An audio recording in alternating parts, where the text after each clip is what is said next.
Boulevard and wrapped up in 2022. Public Works Inspector Spencer Perry says most of the groundwork is complete, with crews preparing to install sidewalks on both sides near Martin Luther King Jr. Boulevard, upgrade drainage infrastructure, and add new traffic signals at Minerva Drive. ADA ramps and crosswalks are also planned to improve accessibility. Leaders say the investment targets high foot traffic areas and points of interest like Patterson Park, while a new transit shelter is planned along Middle Tennessee Boulevard. Officials note that 41% of the surrounding area is considered disadvantaged, underscoring Murfreesboro's long-term commitment to safer, more connected transportation. Meanwhile, the political landscape across Rutherford County is taking shape ahead of the May 5th primaries and August 6th general election. Sheriff Mike Fitzhugh will not seek re-election, setting up a three-way Republican primary between Kenneth Barrett, Trey Mansfield, and Steve Spence.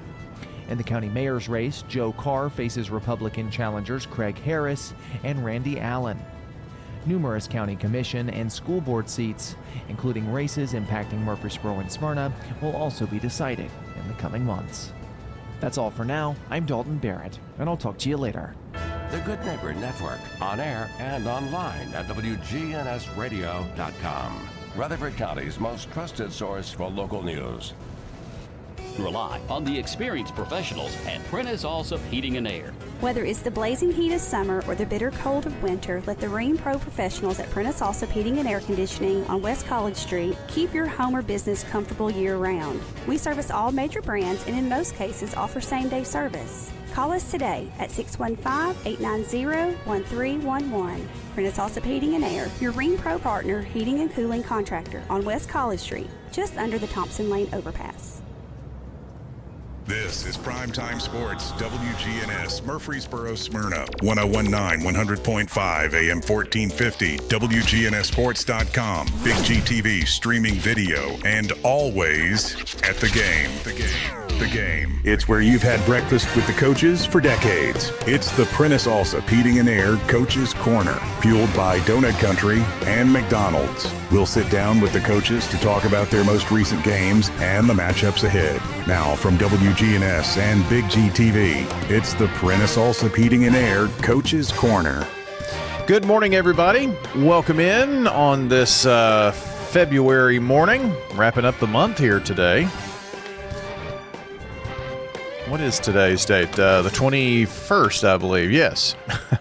Welcome into the Coaches Show. We've got girls basketball coaches this morning, and we'll be rolling right on through until 11:15, and then we'll have MTCS Cougar Corner coming up today. And in fact, this morning, that's where we'll start. We'll start with Middle Tennessee Christian School and some PCA news here this morning, as their region tournament is going to the championship round today.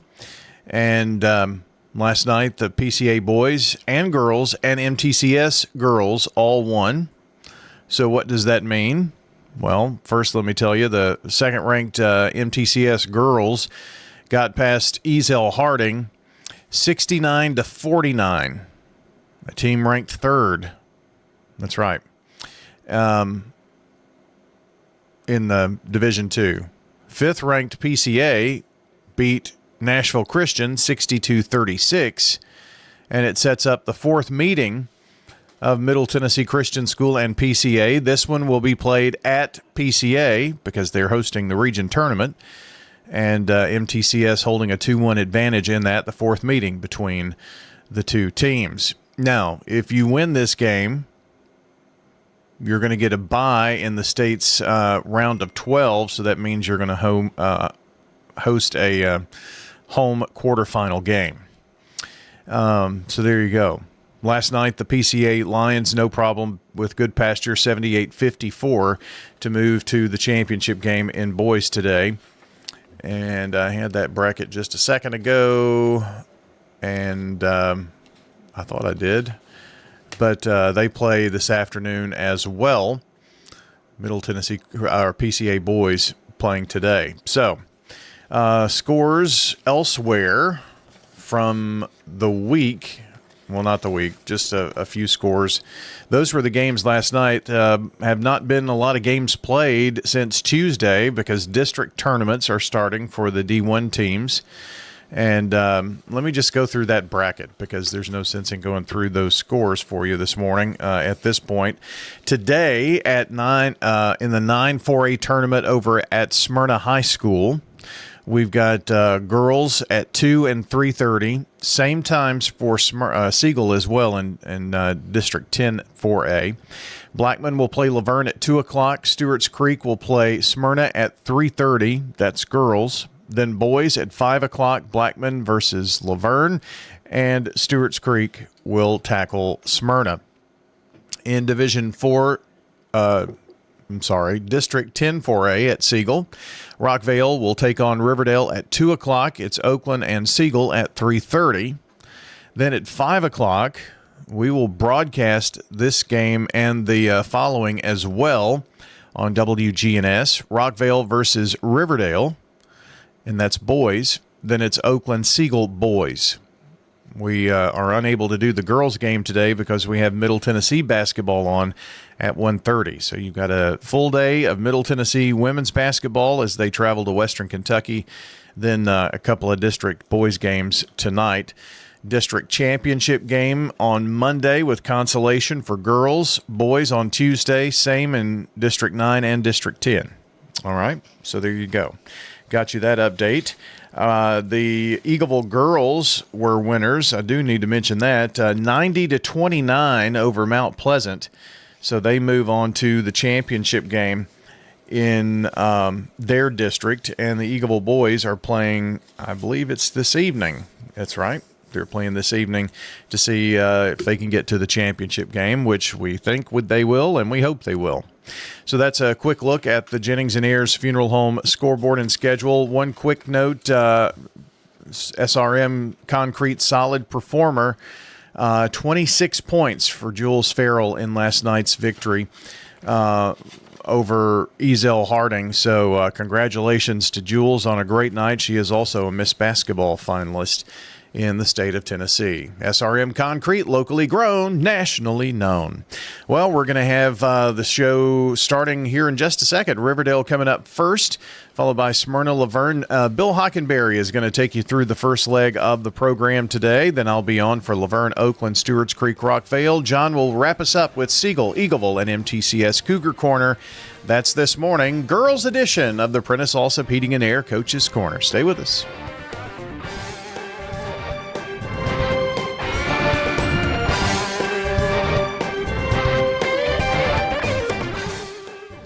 Whether it's a cough, a fever, or something you can't quite name, MMC Now makes care easy. Walk right in, get seen quickly, and your visit connects directly to your MMC doctor. Care you trust, with providers you know, with digital check-in and multiple locations around town. MMC Now is here when you need us. Since 1938, J. Mullins Jewelry has been Murfreesboro's trusted family-owned jeweler, helping you celebrate life's biggest moments with breathtaking diamonds, custom designs, and expert craftsmanship. From our first sparkle to redesigning Grandma's heirloom, we'll handle it all with care, quality, and honest prices big stores simply can't match. Expert repairs, one-of-a-kind creations, and service that feels like home at J. Mullins Jewelry, 1640 Memorial Boulevard in Murfreesboro, and mullinsjewelry.com.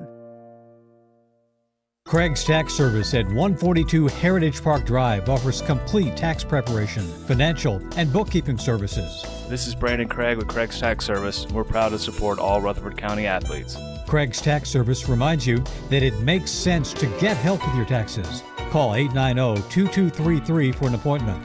We've been serving Rutherford County since 1988. Craig's Tax Service, 890-2233. We're just off Memorial Boulevard at 142 Heritage Park Drive.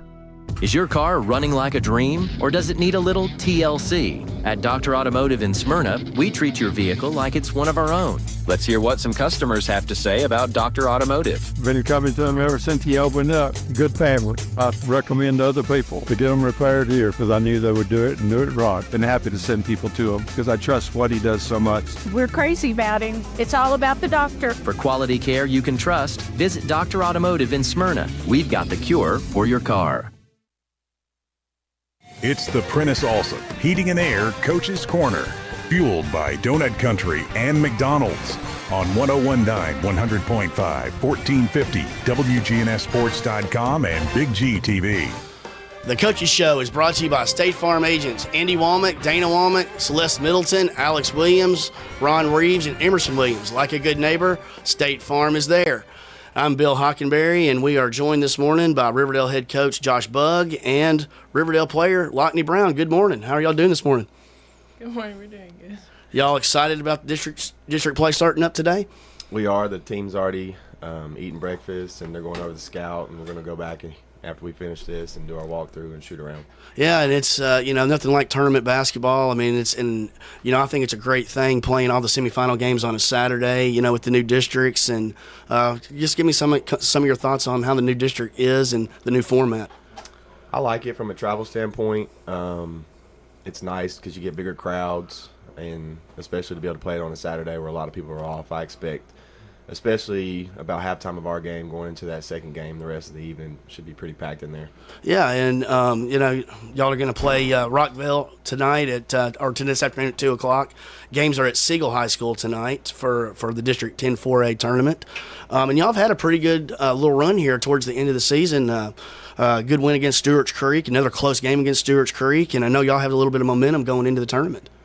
Yeah, the girls are confident, and we've played good teams all year, just like everybody else in our league. And this is an opportunity as a coaching staff just to have our kids prove us right and prove themselves right, and go out there and be confident and play together and shoot the basketball, play defense, and just keep it simple. Yeah, and you did play a tough schedule. I know you had your own little tournament this year. Y'all played Bradley Central, so nothing you're going to see tonight or anywhere else in the tournament is going to really surprise you. Yeah, playing Blackman twice, and Rockville's had a great year. They played a lot of great teams as well. There's nothing that we really haven't seen to this point. And from my perspective, just the growth in terms of being competitive and being – even some of our losses this year, we're being in those games and having a chance to win them and being able to pinpoint 2 or 3 things that would have got us over the hump.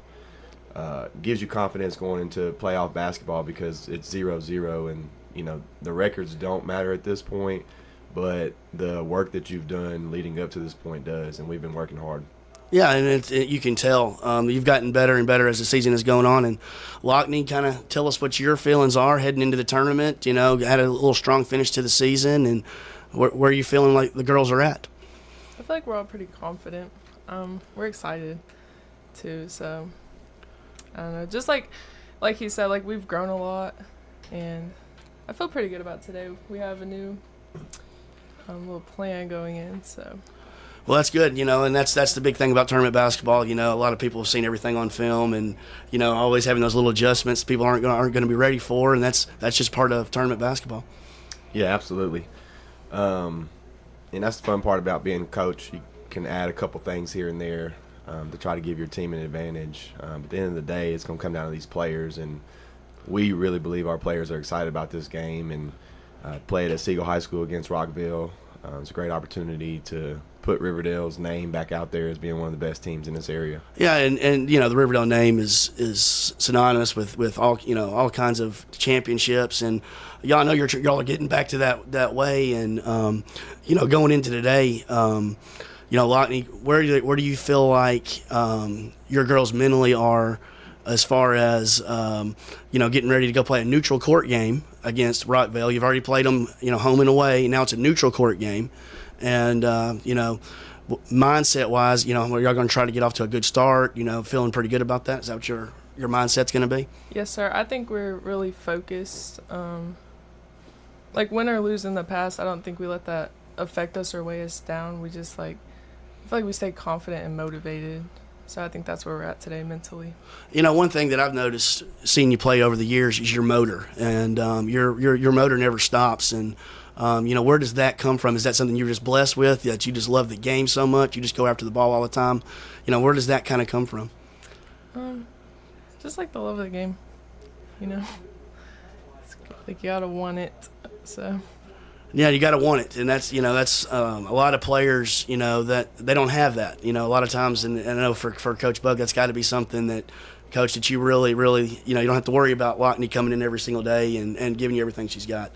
Yeah, definitely don't have to worry about that with her or any of our seniors that are playing a lot of minutes. Alana Waller and Lockney both have persevered and overcome some knee injuries. You know, she had to sit out all last year, and that was really tough for her. But this year, she does so much stuff. Speaking about Lockney, her and Abby Dennis are two team captains in the locker room that people don't see. But on the court, she's been such a great mentor for our freshmen, Riley Williams. And the thing about Lockney is she really has all the skills that it takes to be successful at this level. And she's actually going to come off the bench for us today, but she's been willing to do whatever we've asked her to do. She's very selfless. But she has the ability to grab 9 or 10 rebounds, to score 10 or more points, to make that game-winning pass to an open shooter. But the biggest thing that she brings to our team is just her leadership, and especially, like I said, mentoring our young post players this year. Yeah, and you know, I've seen her grow, you know, from another perspective. You know, and I'm super proud of her, and you can just see how she's grown over the years. You know, Coach, going into it, and you know, now you're paired with the other district is basically the whole county now. How do you feel about that? You know, all the teams are going to advance into the region tournament, which is, I believe it's going to be next week. You know, how do you like that? You know, do you like the changes and how that's going to go? I definitely like it, and then I also like the sub-state pairing. Yes. You're probably looking at a 30-minute drive as opposed to an hour and a half or an hour when you're going to Cookeville or Lebanon or one of those places. But there's a lot of really good basketball in this area. I think even some of the teams in our region that don't have the best records, I think there's a lot of talent on those teams. I think a lot of the teams are well coached, and there's definitely a lot of athletes in Rutherford County. From our perspective, having everything in county is a benefit just from the standpoint of not having those long car rides, especially on an important game where it could be an elimination game. Just sitting on a bus for an hour and a half is a huge disadvantage as opposed to if you were hosting that game, for example. Yeah, and you know, now obviously you were talking about the sectional. You know, there's no Bradley or Cleveland trips. So I mean, the farthest we could go is probably Page or Brentwood or somewhere like that, which is good for travel for fans. And I think it's gonna really have a good chance to have a couple of teams make the state tournament this year. Yeah, absolutely. And I've been telling the girls this for a couple of years, just the changes that were coming and just what that looks like and the opportunities that are there. You know, for example, you know, we beat a good Stewart's Creek team. They're 2 on that side.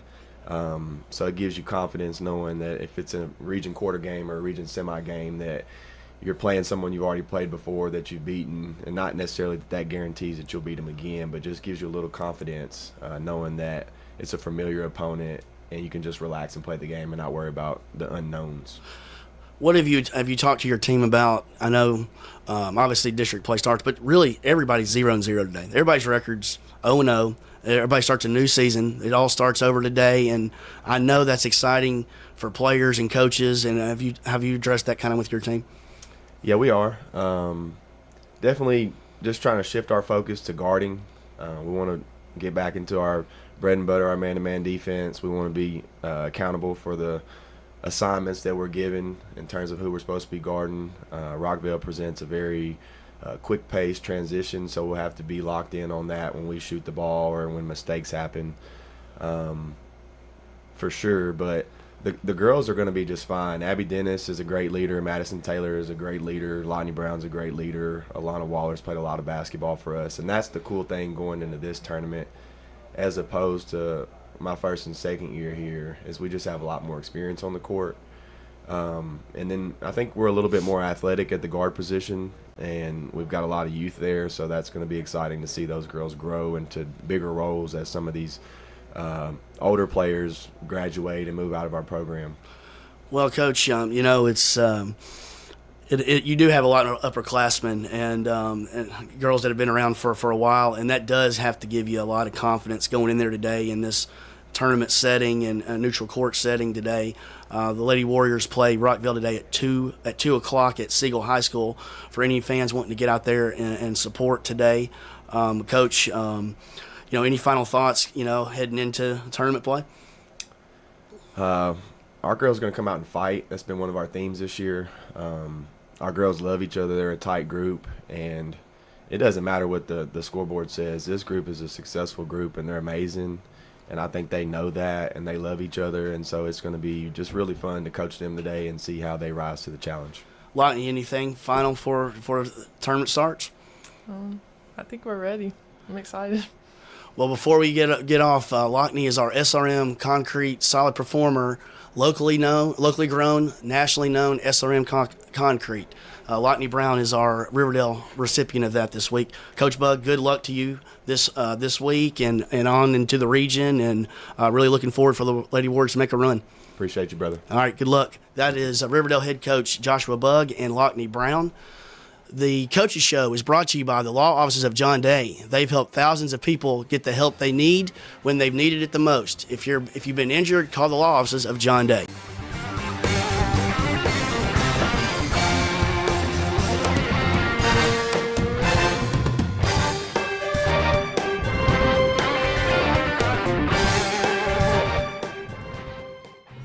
In Rutherford County, we need a sheriff who leads from the front, not from behind the desk. That's Kenneth Barrett, out on calls, side by side with deputies, tackling the tough stuff every shift. He's the working man's leader, supervising with sharp eyes, serving with steady hands, keeping our families safe. Born here, raised here, he's ready to protect here. I'm Kenneth Barrett, running for Rutherford County Sheriff, and I would appreciate your vote. Paid for by Kenneth Barrett for Sheriff, Treasurer Jan Stewart.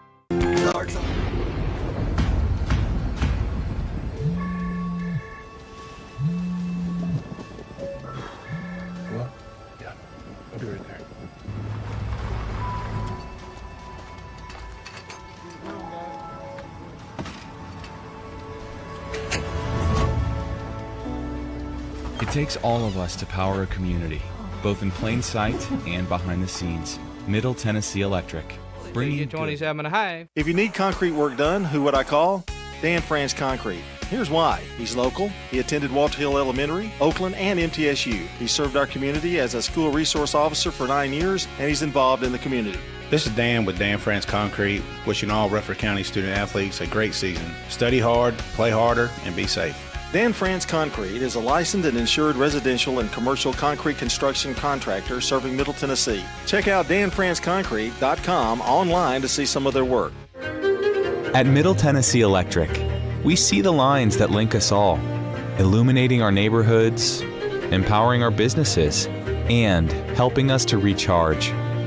Because we believe in the power of good energy. Whether it comes from our grids, the sun, or a kind heart. And as your family and our region continue to grow, you can trust that we'll always be there for you. Middle Tennessee Electric, bringing good energy. Game day is coming, and are you ready to represent the Blue Raiders? At Raider Tees, we've got the largest selection of officially licensed Middle Tennessee gear in town. T-shirts, hoodies, hats, even tailgating essentials. You name it, we've got it. No more searching through random stores. Everything you need is right here at 111 East MTCS Road, right across from MTCS. Get game day ready at Raider Tees. Bigger, better, and go blue. Pizza.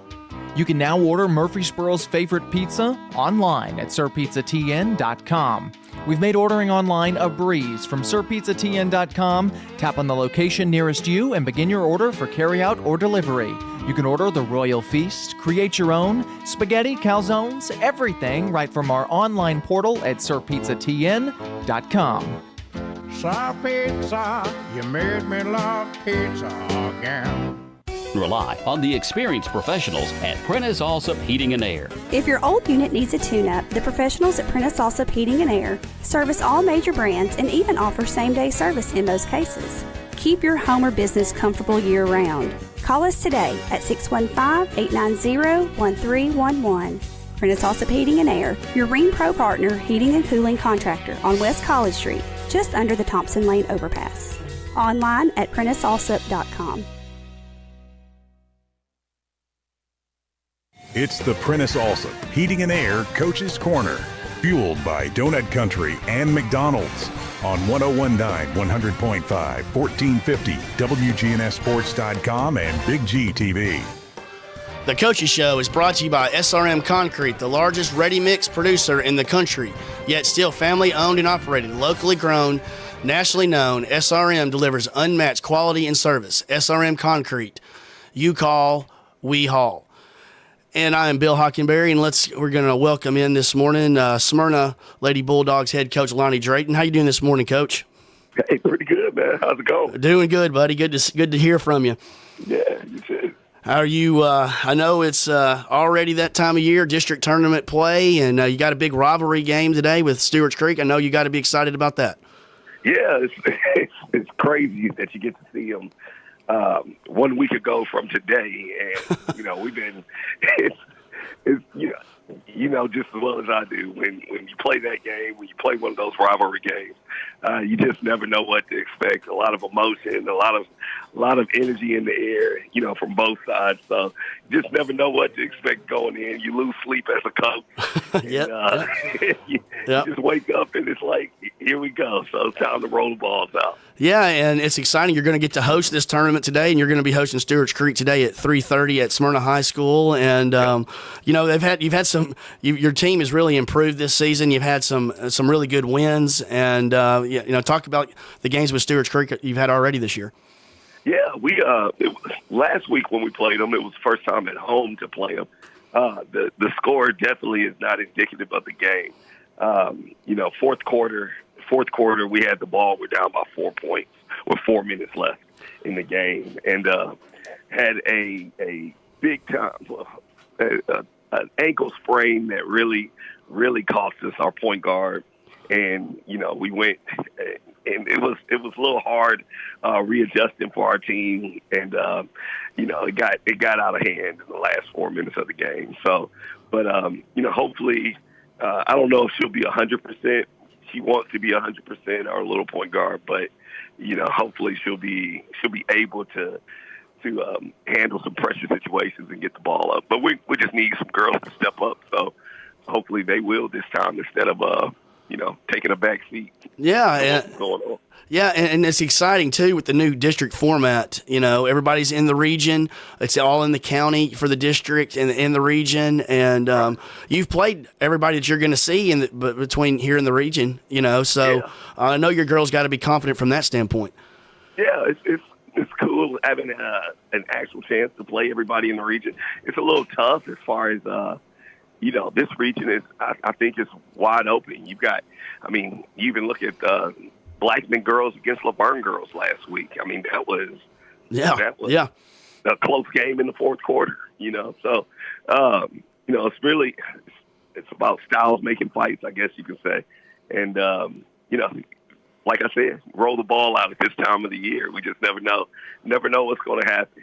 Hopefully you're on the right side of the coin toss right there. Yeah, and then, playing on a Saturday, too, I think it's a great thing for everybody in the county to get out here and come and support, the boys and the girls, 2 different sessions tonight. I think that's a great thing as well. Oh, yeah, and we countered it so if you're on this side of the county and you want to see, us play or, on the other side of the county, I think that both districts are going on at the same time. So that's really cool. So you got different options. If you want to go see both of them, come see the 2 girls games and then see the 2 boys games on the other side. So it's really a good, really good opportunity to catch some good high school basketball right now. Yeah, it really is. And, I've really been impressed with your team. I saw you a little bit I watched a little bit of the Oakland game the other night. I thought your team played really well, was really in it for a lot of the night. Yeah, like I said, and that night right there, that I hate to say it, and I hate to be that coach that's about excuses. We we'd rather play the district tournament card rather than the last regular season game card. So we didn't even play that point guard that got hurt, and our two guards, she didn't play as well. So we can hopefully recover and rest up for today. So the team that we had out there that night wasn't really the team that we've had out there this whole year. It was I got you. Girls playing positions that they were a little uncomfortable playing, but it's grow up time. It's the grow up time of the year. Basketball is basketball. Be a basketball player. Bring the ball up the court. Handle everybody might not feel as comfortable with the ball in their hand, but this is the time of the year to show that you made that advancement.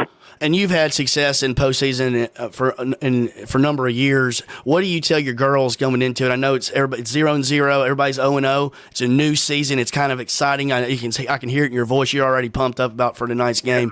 But what do you kind of tell your girls? It's a new season. It's 0-0. We got to just bring it on starting tonight.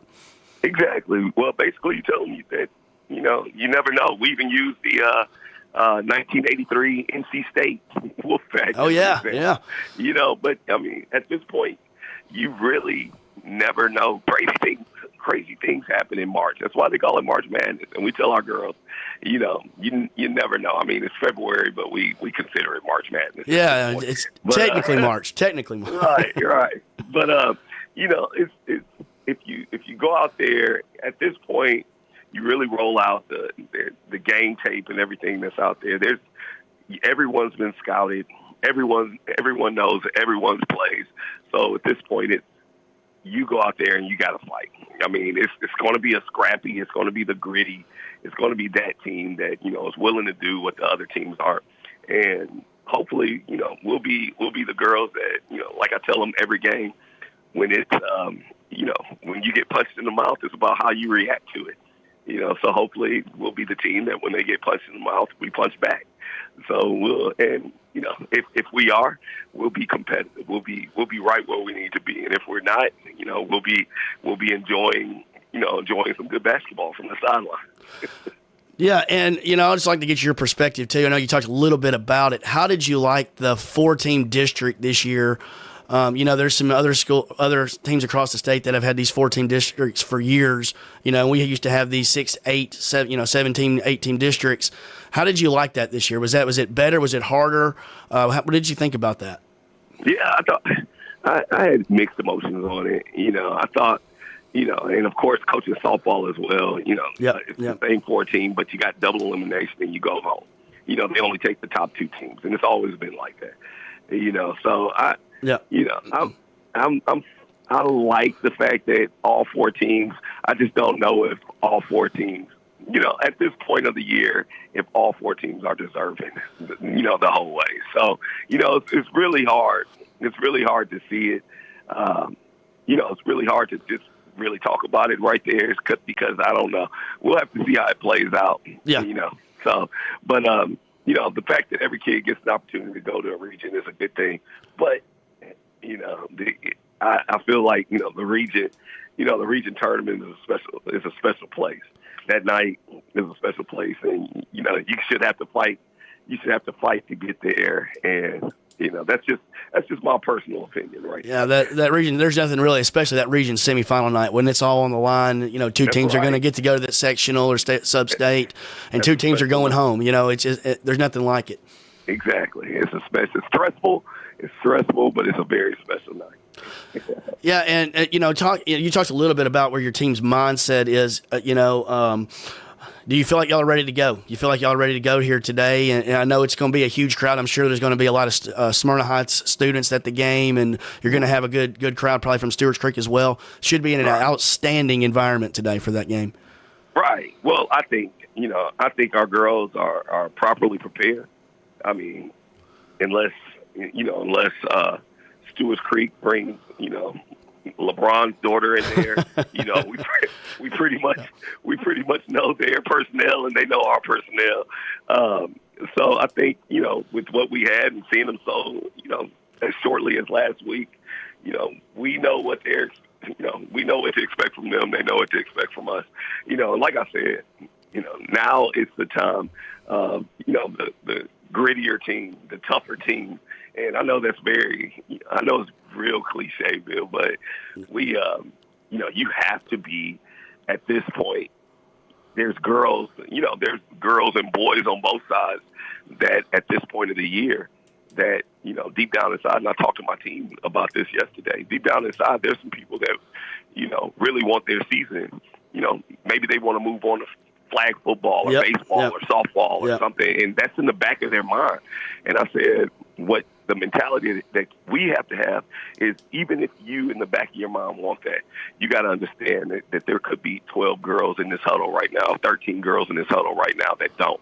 There could be a senior that, this is it. She will never touch a basketball court again. And all she is doing is relying on you, the girl next to her, to get her to play as long as she can. So, put that selfishness behind you.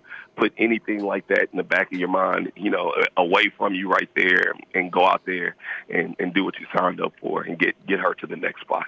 So that's a real big thing that we try to preach right there. Yeah, and Coach, we wish you the best of luck. And one other thing before we get off here, I want to wish your mom, great, retirement. I hear she's going to retire this year and heading for the school board, and good luck for her with that.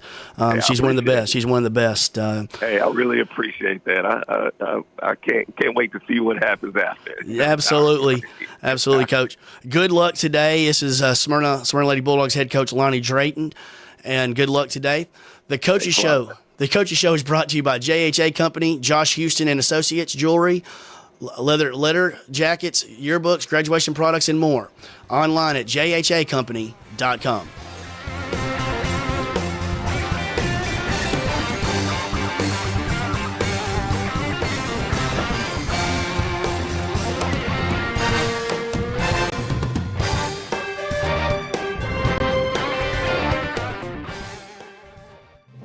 In Rutherford County, we need a sheriff who leads from the front, not from behind a desk. That's Kenneth Barrett, out on calls, side by side with deputies, tackling the tough stuff every shift. He's the working man's leader, supervising with sharp eyes, serving with steady hands, keeping our families safe. Born here, raised here, he's ready to protect here. I'm Kenneth Barrett, running for Rutherford County Sheriff, and I'd appreciate your vote. Paid for by Kenneth Barrett for Sheriff, Treasurer Jam Stewart. Make a bold statement with custom banners and signs from Franklin's Printworks. We've got a lot of capabilities as far as the material that you can use, either vinyl or paper or foam board or even aluminum or acrylic. Jeff Carlton at Franklin's Printworks says they can help design eye-catching, standout banners and signs. We can walk you right through it and pull it all together for you. Our customers sometimes don't even know what they need to know. That's why it's helpful to sit down with a real person rather than depending on something on the internet. Franklin's Printworks. Winners Trophies can help you with customized awards for any occasion. Owner Kelly Hockenberry continues to provide awards for sports teams, churches, recognition awards, and more. Call Winners Trophies at 904-6002. That's 904-6002 for the best in quality, service, and pricing. You can also email Kelly, winnerstrophy@comcast.net. That's winnerstrophy@comcast.net. Any award for any occasion. Winners Trophies, 904-6002. We're talking with Anne-Marie Brents at Rick's Barbecue on Warrior Drive. Our sandwiches are very popular. Our pork and our chicken are probably most popular pulled meats. We have spare ribs. They're delicious. They fall off the bone good. We don't put sauce all over our meat. And that's so you can choose mild or hot sauce or their signature white sauce. White sauce is our special kind of secret sauce. It's delicious. It's kind of got a kick to it, but it's not too spicy. Barbecue smoked chicken, ribs, loaded baked potatoes. Check out Rick's Barbecue, 212 Warrior Drive. Each team knows which play will be the winning move. I'm good neighbor State Farm agent Dana Womack, and I'd love the opportunity to talk to you about combining your home and auto insurance. Call me at 615-900-0877 to make the winning move that can save you time and money. With the service you get from State Farm, you might think our car insurance costs more. I'm State Farm agent Ron Reeves. Give me a call at 615-873-1700 and let me show you. With discounts up to 40%, you may find it even costs less. It's the Prentice Allsup Heating and Air Coach's Corner, fueled by Donut Country and McDonald's on 1019 100.5, 1450 WGNSsports.com and Big G TV.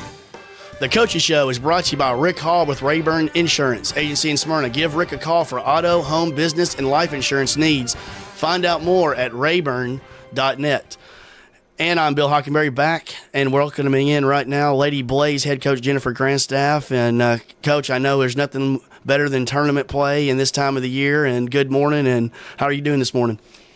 Well, it's good to see you, Coach. It's been a while. It has. It has. Yeah, we are. We're really excited about tournament time starting. You know, it's you mark your calendar when November starts, and you look forward to rolling around into March. So yeah, we're extremely excited about the challenges we have ahead of us.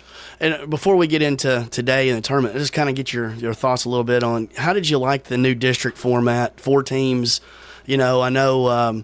There's only, 4 county teams in each side, and now that's the region. What did you really think about kind of? Well, obviously we weren't crazy about it. We Yeah. liked the way it used to be, but, some things you can't control, and I really try to not focus or even worry about things that I can't control anymore this age of my life. So it wasn't ideal, but, it is what it is, and we made the most out of it, and, it's going to be a good district tournament. It's going to be a really exciting region tournament. Yeah, it is. It really is. And, the good part about it is we can see Bradley in the state tournament instead of in the sectional or the sub-state. Exactly. When that new classification came out, I thought, oh, my. That makes it a little bit smoother for a Rutherford County team to have a shot to make it to the state tournament versus, one of us was traveling to Bradley Central every year, and, that's just, the odds are against you when you have to go into Bradley. So yeah, it's nice knowing that whoever makes it out of our region is gonna just go 15 miles down the road to Williamson County. Yeah, so, not bad. And our fans can get there too. I know exactly. We had a lot of fans too, but it just those Bradley Central, man, it just brings back bad memories. Brutal. Yeah. But let's talk about your team. You had a really good season. Y'all think y'all have gotten better and better every time I've seen you play, and I really think your sophomores are really grown into their own. Yeah, we talked last night. I thought our season's prepared us well. We've grown a lot as a team, and like you said, I do feel like there's been a lot of growth, excuse me, and an improvement throughout the course of the 3 months. And I feel like we're a confident team. I think we've got some momentum. And that's something that we want to build on as we go into our first game of our district tournament. You mentioned our sophomores. Yeah, they've definitely turned a corner from the start of November to the end of February. We rely heavily on them. They've stepped up. They've answered the call. So we're really excited about them and about their future. Yeah, and the last time I saw you played Riverdale, and I feel like your inside play has gotten better as the season has gone on too. I know everybody knows about your guard play and all that kind of stuff, but I think your inside play has gotten better as the season's gone on. I agree. We've seen a lot of improvement. Mariah Corey got hurt, had a stress fracture early in the season, and we really tried to limit her and just tried to get her to heal and rest. And she's not one that wants to sit back and rest. That if you know anything about Mariah, but and Destiny Liggins is done well for us. And then we put Madison Jackson in there as well. So we've got 3 bigs that we feel that they complement each other well. When we sub, we don't necessarily lose a lot when we do go to our bench. So I agree with you. I think and that's going to be huge for us down the road. I mean, our inside game has got to be able to give us some points on offense, get those offensive boards, do a great job cleaning up the boards on the defensive end. And, we've seen improvement throughout the course of the year in the inside game as well. Yeah, and you still have a couple upperclassmen, too, that kind of showing the way, how y'all do things, and can't say enough about Amira Herring and her heart and her passion and just the energy that she plays with. She really makes us go. She's a never say die kind of competitor. And she's really sparked us and been a tremendous leader for us throughout the course of the year. I just love how hard she plays. Oh, I know. Every possession. It doesn't matter. I mean, she's playing. She's all out all the time. Doesn't love take it. plays off. I agree 100%. And I know a lot of times you don't necessarily want to always talk about this, but you have one of the best staffs in the state of Tennessee in high school basketball, and they all do a great job. They've all been they're great people too. And you want to talk a little bit about your staff. Sure. I've always been very fortunate, very blessed to surround myself with people that believe in me and that are truly loyal. We're loyal to each other, and we're all very passionate about what we're doing. And I've surrounded myself with 3 of the best for the last 5-6 years. Obviously, Shelby Gibson, Corbett Smith, both were basketball players for us at Oakland, just great competitors, passionate about the game. And then I was fortunate enough to get Brad Martin on our staff as well, who, telling you, he's just a basketball guru, a junkie, loves it, watches it. So, yeah, and like you mentioned, they're just outstanding people on top of that.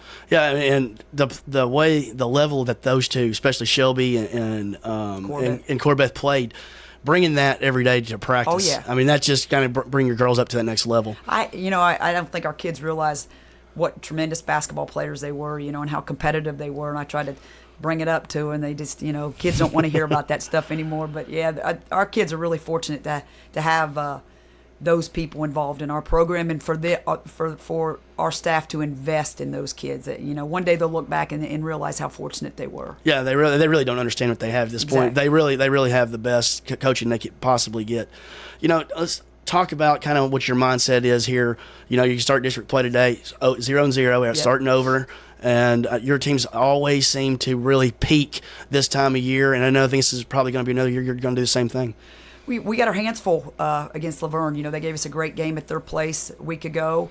We're just going to take it one game at a time. We talked to our kids about, regardless of where we finished in the regular season, what our records are, what their records are, we're all sitting at 0-0, and we got to take one game at a time. And it's not the time of the year where you take plays off. You take a game off. You have got to really be locked in. Be focused, understand your scout.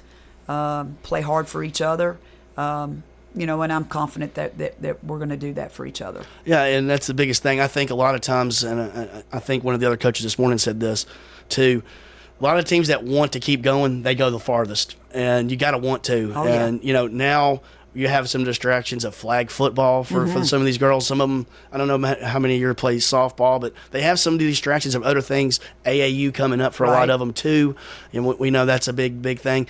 How do you keep the focus on today?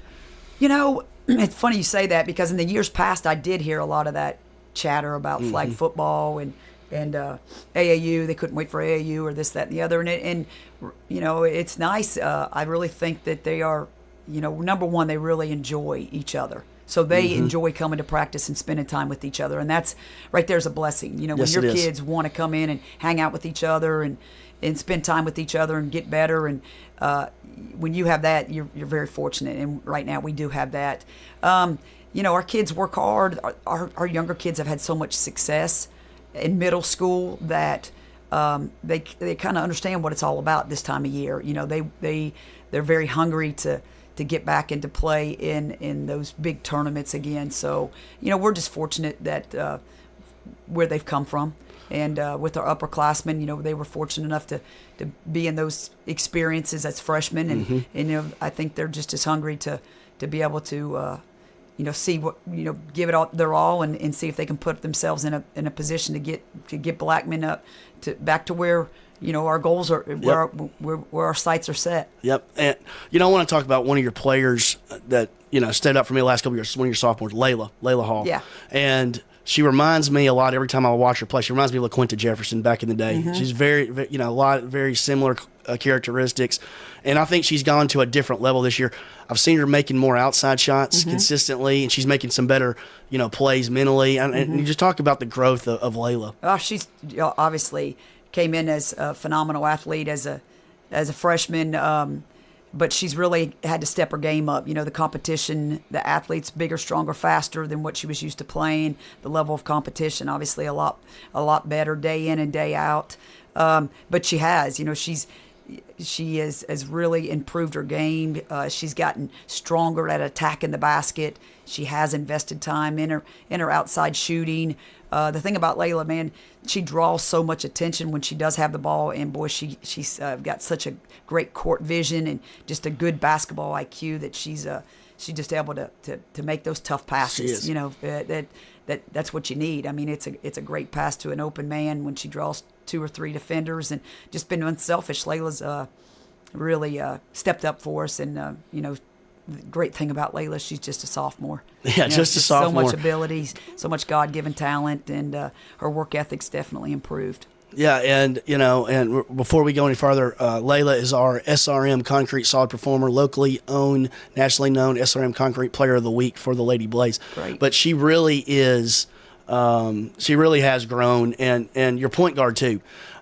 She's really grown as well, and she's gone to another level this year. Definitely, Sam Gardner. Fun kid to coach, man. She just looks you dead in the eye, whether she likes it or what you're saying or what she does it. She's going to go back and give it her all. Such a great competitor. Sam's done a tremendous job of just running our offense. She's another tone setter for us. The thing about Sam, she's a tone setter for us in practice. Like, if you're always a coach led team day in and day out, you're only going to get so much out of your kids. But when you got a kid that's not afraid to challenge their teammates and to get after them a little bit and set some expectations for your teammates, you got a chance to be pretty good. And Sam is that kid in practice that brings it and demands things out of players. And she's just stepped her game up as well. And again, we're just extremely thrilled with Sam, and looking at her as just a sophomore. And one of the things from a distance, she loves the game. Oh yeah. And that's half. If you can get somebody who loves the game like Layla and Sam do, I mean, you're going to go a long way. Yeah, Sam's not afraid of hard work. I'm telling you, she loves it. She embraces it. She likes to be challenged, and as you can see the end result. Well, one other thing before we let you go, congratulations on your 600th win. Sorry. Come on. 700th a lot of win. years. 700th win. Sorry. Congratulations on Thank that. you. There's not many people ever that get to that milestone, and we wish you the best here in the district tournament and region and on and beyond that. So yeah, well, I appreciate it very much. And good luck, and congratulations again on that 700th win. Yeah, it means I'm old. I've been around a few days. Yeah. All right, that is Lady Blaze head coach Jennifer Grandstaff. The coaching show is brought to you by Edward Jones financial advisor Lee Colvin. He will work with you to develop a complete, tailored strategy to help you achieve your financial goals. That's Edward Jones financial advisor Lee Colvin.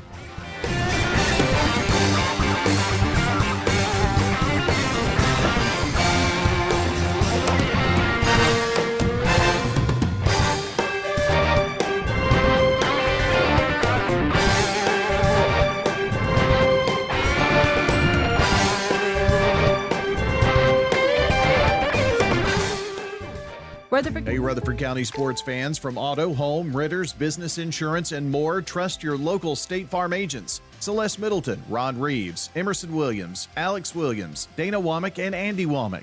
This powerful team lives here, works here, and are your neighbors. They're ready to help you manage everyday risk, recover from the unexpected, and realize your dreams. Contact Celeste, Ron, Emerson, Alex, Dana, or Andy for all of your insurance needs. Like a good neighbor, State Farm is there.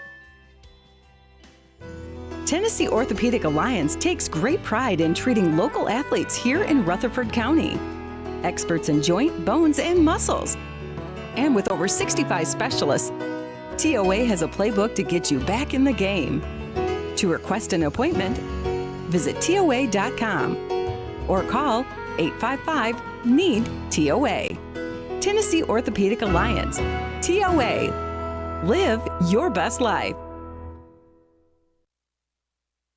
How about a fix for your sweet tooth? Donut Country is open 24 hours a day to cure your cravings. They've been serving up the freshest donuts in Murfreesboro since 1978. There's just something different about donuts from Donut Country. Bo and Cindy Davis and their wonderful staff will greet you with a smile, and you'll see all donuts aren't created equal. Fresh donuts anytime you want them, 24/7 at Donut Country on Memorial down from Clark. And they're open each morning on Middle Tennessee Boulevard. Check out their Facebook page for specials and promotions. Nothing else compares to Donut Country. Open 24 hours. Quick, convenient, efficient. 3 words that we all hope to experience when we do business. Our goal at JHA Company is to bring just that to an industry that's traditionally dictated to the customer when it's time to do business. Whether you're purchasing class pictures in a yearbook, class jewelry, a letter jacket, school spirit wear, or senior graduation products, we strive to make the experience quick, convenient, and efficient. Find out more at jhacompany.com. JHA, your one source for an unparalleled scholastic experience. This is a paid legal ad. When a family member is lost as a result of someone else's negligence, the grief can be unbearable. It also leaves you with a lot of questions like, how did this happen? Who's responsible? And is my family going to be okay? That's a lot to go through, but with the law offices of John Day on your side, you don't have to go through any of it alone. We understand what you're going through, and we have the experience to get the answers, justice, and compensation your family deserves. Call the law offices of John Day. Hello, this is Coy Young at Las Casas Feed Supply. We would like to welcome you to our door. I'm Ian Young. I'm at Las Casas Feed Supply. I'm selling beef and pork, 100% Angus, raised here in Las Casas. Come get you some. Everyone's favorite cuts available, even options to purchase a quarter of a steer. We got the beef. Hello, everybody. Las Casas Feed Supply. Family owned and operated, Las Casas Feed Supply on Barlow Lane, just off Highway 96 East. It's the Prentice Allsup Heating and Air Coach's Corner, fueled by Donut Country and McDonald's on 1019 100.5, 1450 wgnssports.com and Big G TV. The Coach's Show is brought to you by Prentice Allsup Heating and Air, family owned and operated since 1977. Get the best service with Prentice Allsup Heating and Air online at prenticeallsup.com. Time to talk some Laverne girls basketball. Shanice Kaysen, the head coach, joins us this morning from shoot-around, probably, right? Yes, sir. This is the start of the district tournament, and let's kind of look back at the regular season a little bit before we start the district tournament.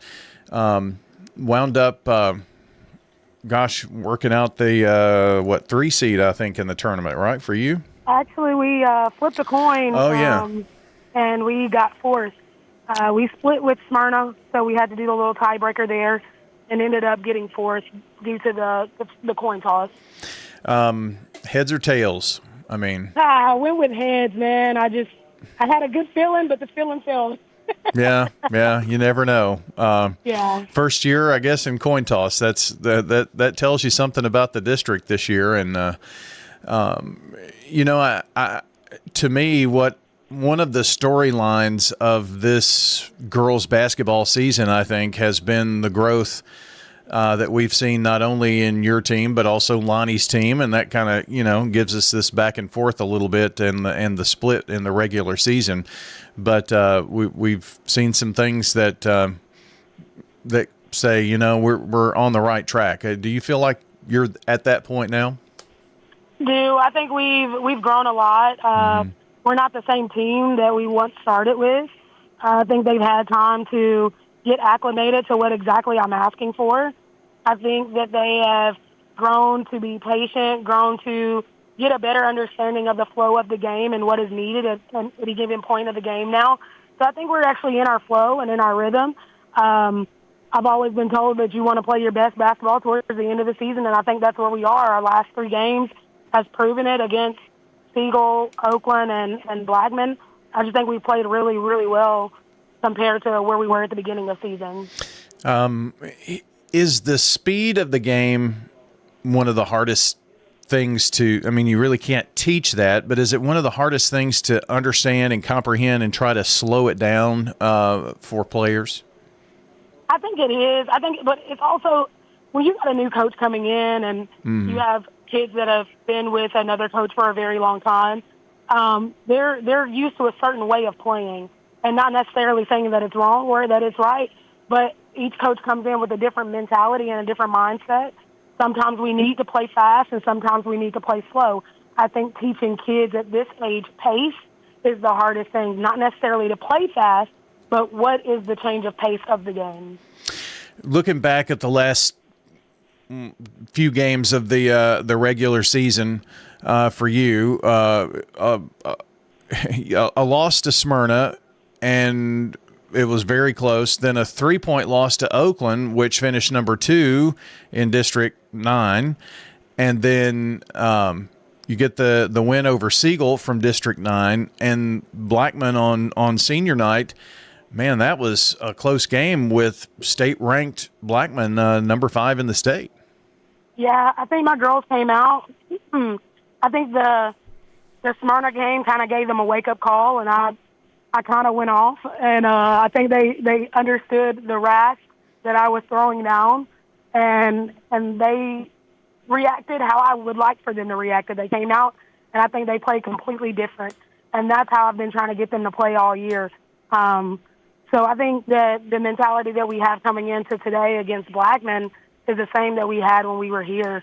We're just going to play hard, play with a lot of passion, play with a lot of effort, and try to do the little things right. So it's sometimes happens, and this is going to be the case.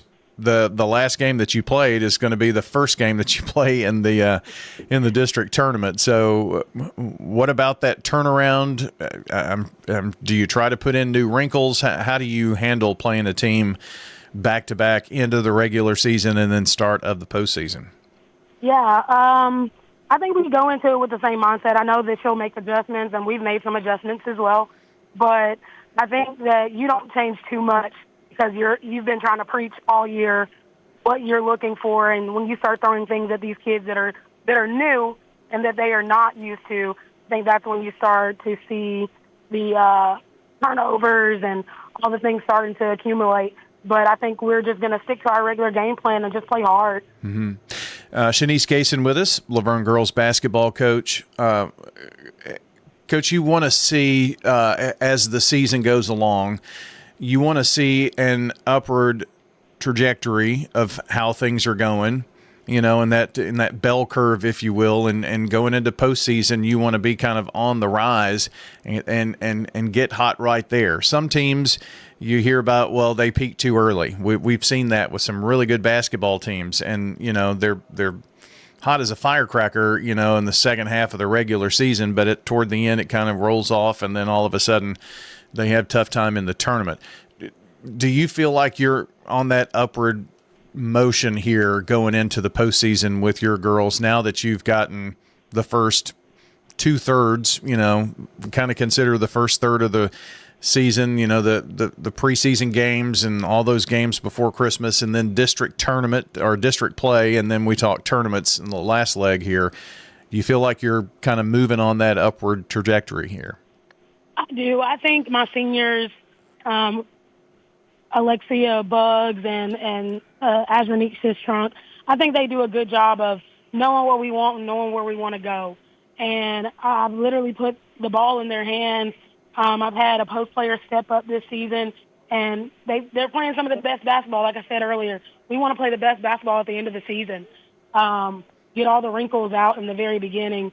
They weren't used to me. I wasn't used to them. But I think we're all used to each other, and we've come together as a team and as a family, and we're just trying to play hard to get to the next stage of the region. It's something that you work at as a coach to try to, to progress to that point. I mean, there are things that you do, things that you add in as the season goes along, things that you believe are going to bring your kids along, and it looks like you have obviously done that. But doing that in a first year, it's kind of different, and at times it can be like drinking from a fire hose if, just for the girls and understanding new coach, new system, all of this kind of thing. So how do you think your team has reacted to all of that this year? I think they've done fine. I feel like I was standing in front of the fire hose, though, trying to see which way to turn the wrench because I'm not used to using a wrench. So it was just me trying to figure out what our needs were at the beginning of the season. And I'll tell you, we've made a drastic change in the way we run our offense, the way we play defense. We're just trying to see what works for us, just because playing in those play days are different during the summer and beginning of the season. And so when you get in the district, especially, our district is good. Our region is good. So we're looking at what works for us and what will work for us in our district. So that's kind of what we were doing at the beginning of the season, running tests and trials. And it may be for some of those girls who play summer ball and AAU and all that. High school basketball is so different because you've got coaches who have watched just about every game you've played, and they know your tendencies. If you're going to drive the ball to the right 80% of the time, they're going to try to make you go to the left 80% of the time. They want to take away the best thing you can do. That's quite an adjustment sometimes for high school kids. Correct, and I think we've done a good job also on defense, trying to make sure that we're scouting. I've got a great staff that have played collegiate basketball all the way around, and we watch film a lot, and we just look at it and say, okay, what does this player like to do? And we try to give the girls their keys their keys to success so that we can figure out what our keys to success are. Well, we carry, of course, the Lady Raider games, and I hear the coaches always talking about, this assistant coach had the scout, so, your coaches have the scout and they tell you everything. And I know Coach Insel believes in the scout, and so do you, right? Absolutely. If we don't have a scout, then we're not trying and we're failing our kids. So I think it's important, especially in our district and our region, if these kids are wanting to go play collegiate basketball, that they're able to see what a scout looks like so that we can continue to make sure that they're growing individually and collectively. Well, this district tournament's going to happen in a flash. We've got today and then again on Monday. So whatever happens today determines who you play on Monday, and then we're talking region tournament in the blink of an eye, and that's also hard to believe. Yes, I'm trying to get my girls to understand that we can do something that hasn't been done here in a very long time. As long as we can figure out how to come together and stay together and let nothing come in between us, take every possession as it is and value it, and then just continue to grow from each game and learn from our mistakes. So we're looking forward to going out tonight and just competing. Well, that's at 2 o'clock this afternoon. You don't have to make a very long trip. Just headed over to Smyrna, and you'll actually kick off the District 9 4A tournament with the Blackman Blaze. Good luck in that game, Coach, and we look forward to following you here from the district to the region, and then we'll see what happens, right? Yes, sir, and I really appreciate your time, and come support the Lady Wolverines today. We'll look forward to giving you a little bit of a competition in a show. There you go. Blue and white filled the stands over at Smyrna High School for the Laverne Wolverines. That's Shanice Kaysen joining us here on the Coaches Show this morning, and it's brought to you by Craig's Tax Service, specializing in personal and business tax preparation, financials, and bookkeeping services. Find out more about them at craigstaxservice.com.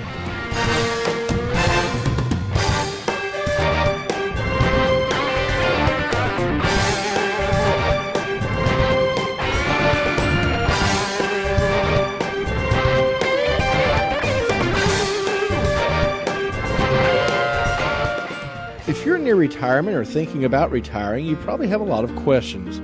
How do you make your savings last? You're ready for retirement, but are your finances? Let's work together to help ensure your finances can keep up with your unique needs over the long haul.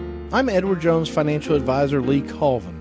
Stop by our office in the Public Shopping Center on South Rutherford Boulevard or give us a call at 615-907-7056 for an appointment. Edward Jones, Making Sense of Investing, member SIPC.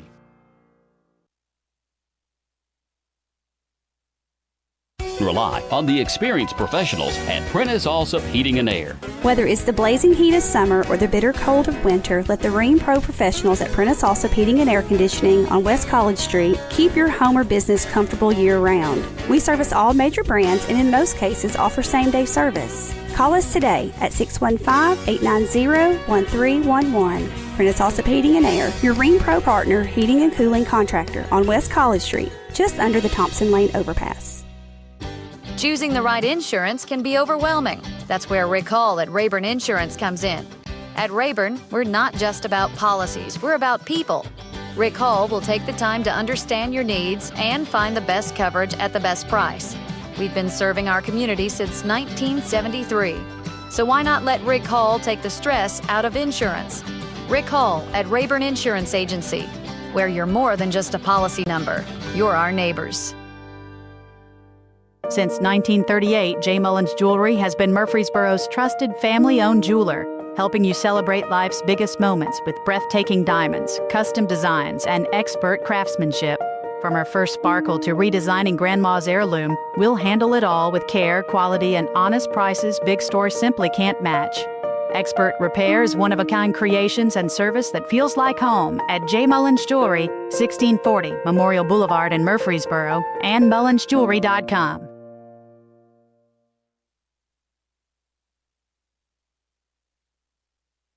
It's the Prentice Allsup Heating and Air Coach's Corner, fueled by Donut Country and McDonald's on 101.9, 100.5, 1450, WGNSsports.com, and Big G TV. Back here on the Coach's Show, and brought to you by this segment with Oakland basketball, Sir Pizza, whose 3 Murfreesboro locations offer a huge selection of mouth-watering pizzas, sandwiches, pastas, and wings. I said pizza, right? Yeah, of course. Order your favorite online at sirpizzatn.com. Scott Thomas joins us this morning talking Oakland girls basketball, and a lot of the coaches have been in the gym this morning, and I'm sure you are the same, Coach Thomas, right? Yes, sir. Watching my son over here at Hobgood Little City League basketball this morning. So. Oh, how about that? Yep. Things going well in that game? Yep, they're up 25-14 right now. 30 right. seconds left, so good. They'll finish it out. I'm sure by the time you do that and you're in the gym with your team and all, you see lots of basketball. One thing John said during our broadcast the other night that it just popped into my mind to ask you about. He said, you can look over at Scott Thomas, and it doesn't matter if he's up 20 or he's down 2 with the ball and 4 seconds left. You have the same demeanor. That's hard to do for a coach. How do you do that? I don't know. You know, everybody's kind of always brought that up with me that, you know, I got a good poker face, but, you know, I probably don't show it as much as I feel it. You know, a lot of times, you know, I think it may look like I'm not stressed out or showing much emotion, but I think on the inside sometimes it's a little different. Oh, I can imagine that it is. But to me, what that has done for your girls is they don't necessarily play tight, you know, because of that kind of situation. Right. You see some teams that do. They get a little tighter or they get more intense, but with your even keel, it kind of takes that pressure away from the girls, it seems. Yeah, I think, you know, been doing this a long time, and, you know, I think if the players can sense that you're uptight, it's going to make them uptight. And so I think just, you know, finding a good balance and, you know, letting them know, you know, that their coach is you know, good, whether we're up big or down a little bit. And, you know, I think that they feed off of that. And, you know, so I'll try to keep that in mind throughout the game. And, you know, at halftime, you know, they probably see a little more emotion out of me at times, but, you know, definitely during games, I think it's important to, you know, to have that balance as the game's going. Yeah. Just wanted to talk about the last few games of the regular season, and I was just talking to Shanice Kaysen at Laverne, and her team, you know, is kind of riding that upward trajectory. You had a very close contest with them. They had a close game with Blackman, and you know, playing pretty well right now.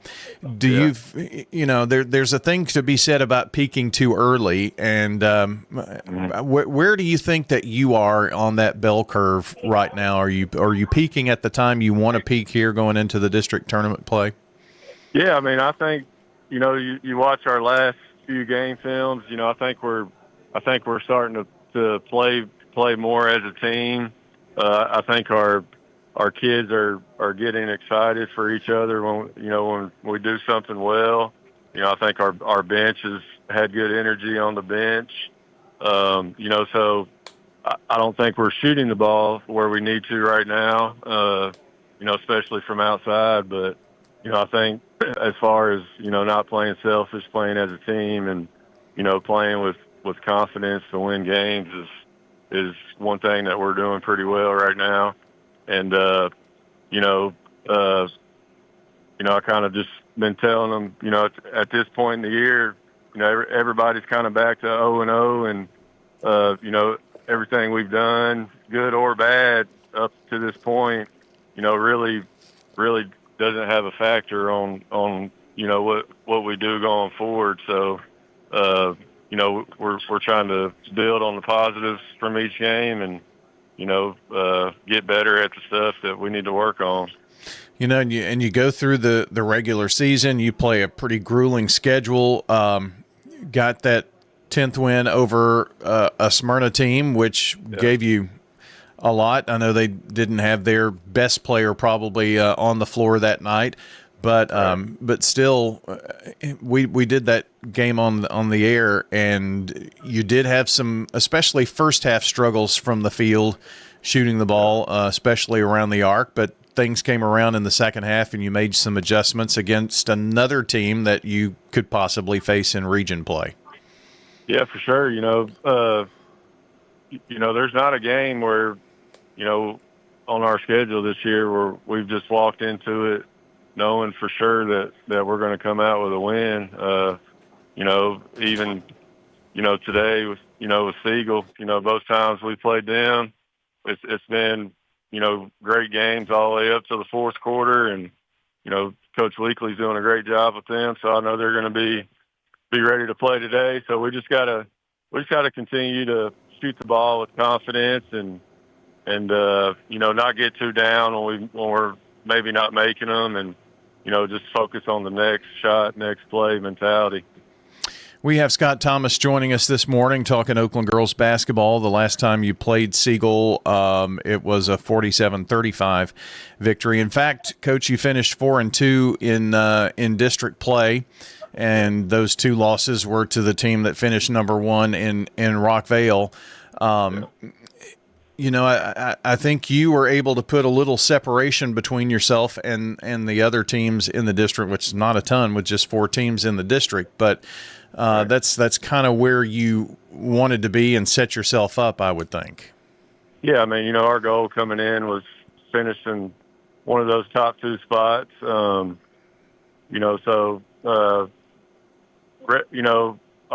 our goal is really kind of set more for this tournament, because, this time of the year, it really just sets you up. Of course, district's going to set you up for where you're going to seed in region and so forth. And, got a chance to, maybe host the first round region game, which I think is huge. So, for our lone senior, trying to get her another home game, I think our girls are really going to try to get that done for her. But, we know there is no easy games here going forward. So, I mean, we gotta be ready to play and compete every time we step out. This is the first time that there has not been at least a game, an elimination game in a district tournament in this league that I can remember. So all 4 teams are going to continue to play. We're just kind of really playing this tournament to seed out the region. And I know that there was some discussion on whether to have a district tournament or not to have a district tournament. Some in the same boat decided not to, like Williamson County, Rutherford County decided to do that. Your thoughts on playing this district tournament? I mean, I don't really have the right answer, I don't think. Yeah. I don't know that there is a right answer. Yeah. I'm kind of just a go with the flow kind of guy. And, if they decide not to do it, I think it puts a little more pressure on the regular season. And, if they keep it how it is, and, it kind of gives you room. If, you don't show up for a district game, then, you kind of get a chance to make up for that in a district tournament. So, yes, I mean, at least that gives you a chance to do something differently than what happened in the regular season, I guess. Right. Yeah. I mean, you got a chance to maybe beat somebody that beats you or whatnot. But we're just gonna do what they tell us, and we're going to just give it our best with however it's going to be going forward. I did understand that. There's not necessarily an all-district team, but there's kind of going to be an all-region. I really like that idea. I think that is a superb way to do it, especially since it's all Rutherford County, Yeah. We met Tuesday, and, we voted for all-region team. And so, it kind of, I think it helps the players understand, that they got to show up and play for all these district and region games if one of their goals is to get recognized as all region players. So, we got a lot of good players in the county, and I think it's a good recognition if, the coaches vote for your kids to be on that team, because there's 15 or 16 that they pick from. So it's I think it's a pretty good honor if you make that list. Mm-hmm. Yeah, I thought that was a really grand idea to do it that way, and it makes it a very special honor. Well, I know you're playing the Siegel girls for the third time this season, and that's this evening or this afternoon at 3:30 over at Siegel. And you play a team 3-4 times. Inevitably, I don't care what the score was in the first game. The second game's usually always closer, and then the third game's closer as well. So I'm sure you're going to get Siegel girls' best shot this afternoon. What do you think it takes to win that game to get to the championship game? Yeah, anytime you play somebody 3 times, it's hard to beat a team 3 times. Like you said, the scores from the first 2 times we played them, it's not really a factor. If anything, I think we've given them confidence that they have a chance to beat us, and you got their playing on their home court, which is another factor that we got to consider. And bottom line, we got to show up ready to play. I know they're going to have a plan in place, and we got a plan. And I think it's going to come down who wants it more and who executes the best. Well, Scott, good luck this afternoon. I know we're going to see you quite a bit here during tournament play in the next few weeks, and good luck to the Oakland Lady Patriots today and in tournament play. All right, I appreciate it, Brian. Yeah, thank you, man. That's Scott Thomas joining us here on the Coaches Show, brought to you by Dan France Concrete. Speaking of Oakland, an Oakland grad from years ago, many years ago. He was just a year younger than me. But anyway, a licensed and insured residential and commercial concrete construction contractor serving Middle Tennessee. That's Dan France Concrete.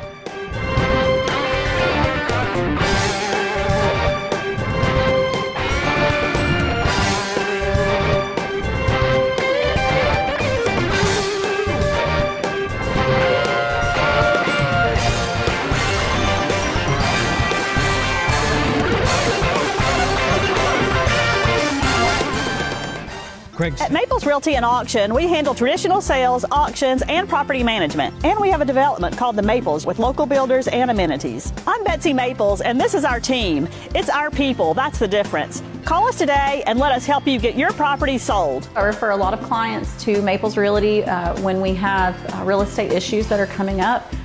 Working with Maples has been easy for me, easy for my clients. Put our 57 years of success to work for you. Sold!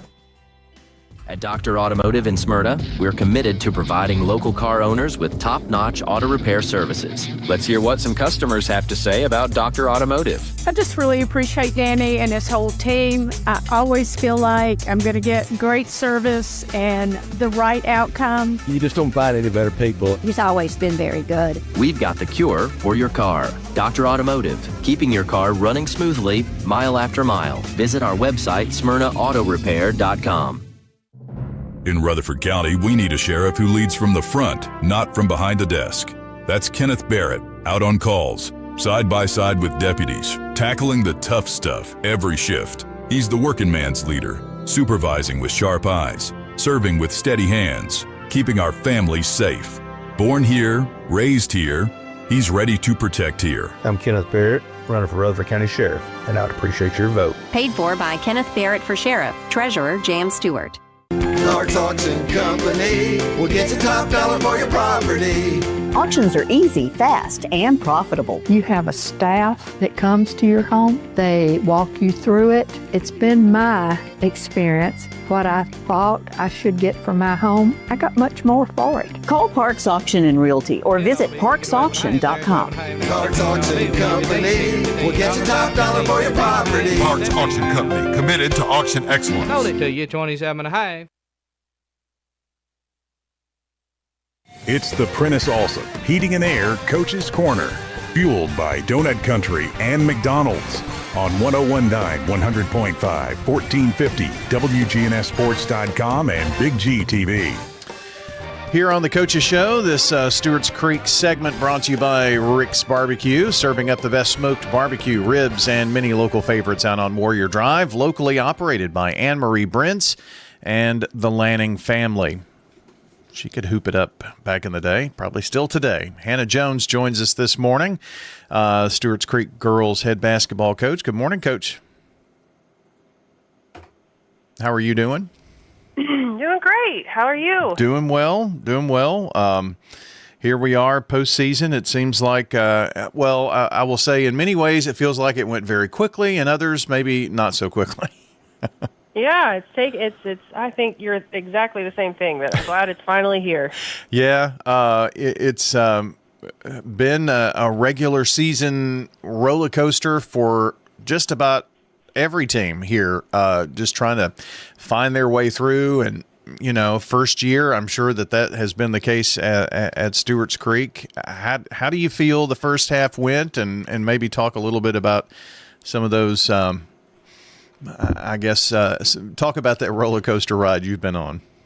Well, I think we played some really tough competition, and definitely first half versus second half, we got better second half of the season. Coming together, new group. A lot of kids, I've said this before, a lot of kids didn't see a lot of varsity minutes last year, so they're stepping up into big roles, big shoes, big minutes. So they've really come into their own, obviously battled injuries, as everybody does. So coming together, I'm excited for these next two, because we only have 4 in our district, so we're all advancing, just fighting for seeding pretty much in this district tournament. So today at 3:30 and then Monday, so just continue to capitalize on what we've gotten better at second half versus first. So very, very excited. Yeah, it kind of seems like the end of your regular season almost felt like tournament because you played Riverdale like twice in, 2 weeks or a week? Yeah, I think, that's why they all voted. Obviously, I wasn't there when they voted, but they all voted this district and region just to do all region, and I kind of like that. I'm glad we've done that. But the district tournament, yeah, it's just kind of like our regular season. Mm-hmm. So we'll see how it goes. Yeah. It's kind of tough with 14 districts, and this hasn't been done. There are many things not to like about it, but there are some things to like about it. I would think the challenge, and this was done, I guess, by the time you came on there, but schedule's already finished and that kind of thing, but you do get to see a lot of teams maybe you wouldn't normally see, especially in that December and January time frame. Yeah, we did get to play at least every team in region once. We did miss Rockville. We had them scheduled, but the ice kind of threw us for a loop for there, and we just couldn't figure out a time to reschedule. So they were the only ones we didn't get a chance to see, and it would have been nice to see them because they're a tough team. I think that we got to see a lot of each other, and we all know each other. So it'll be interesting.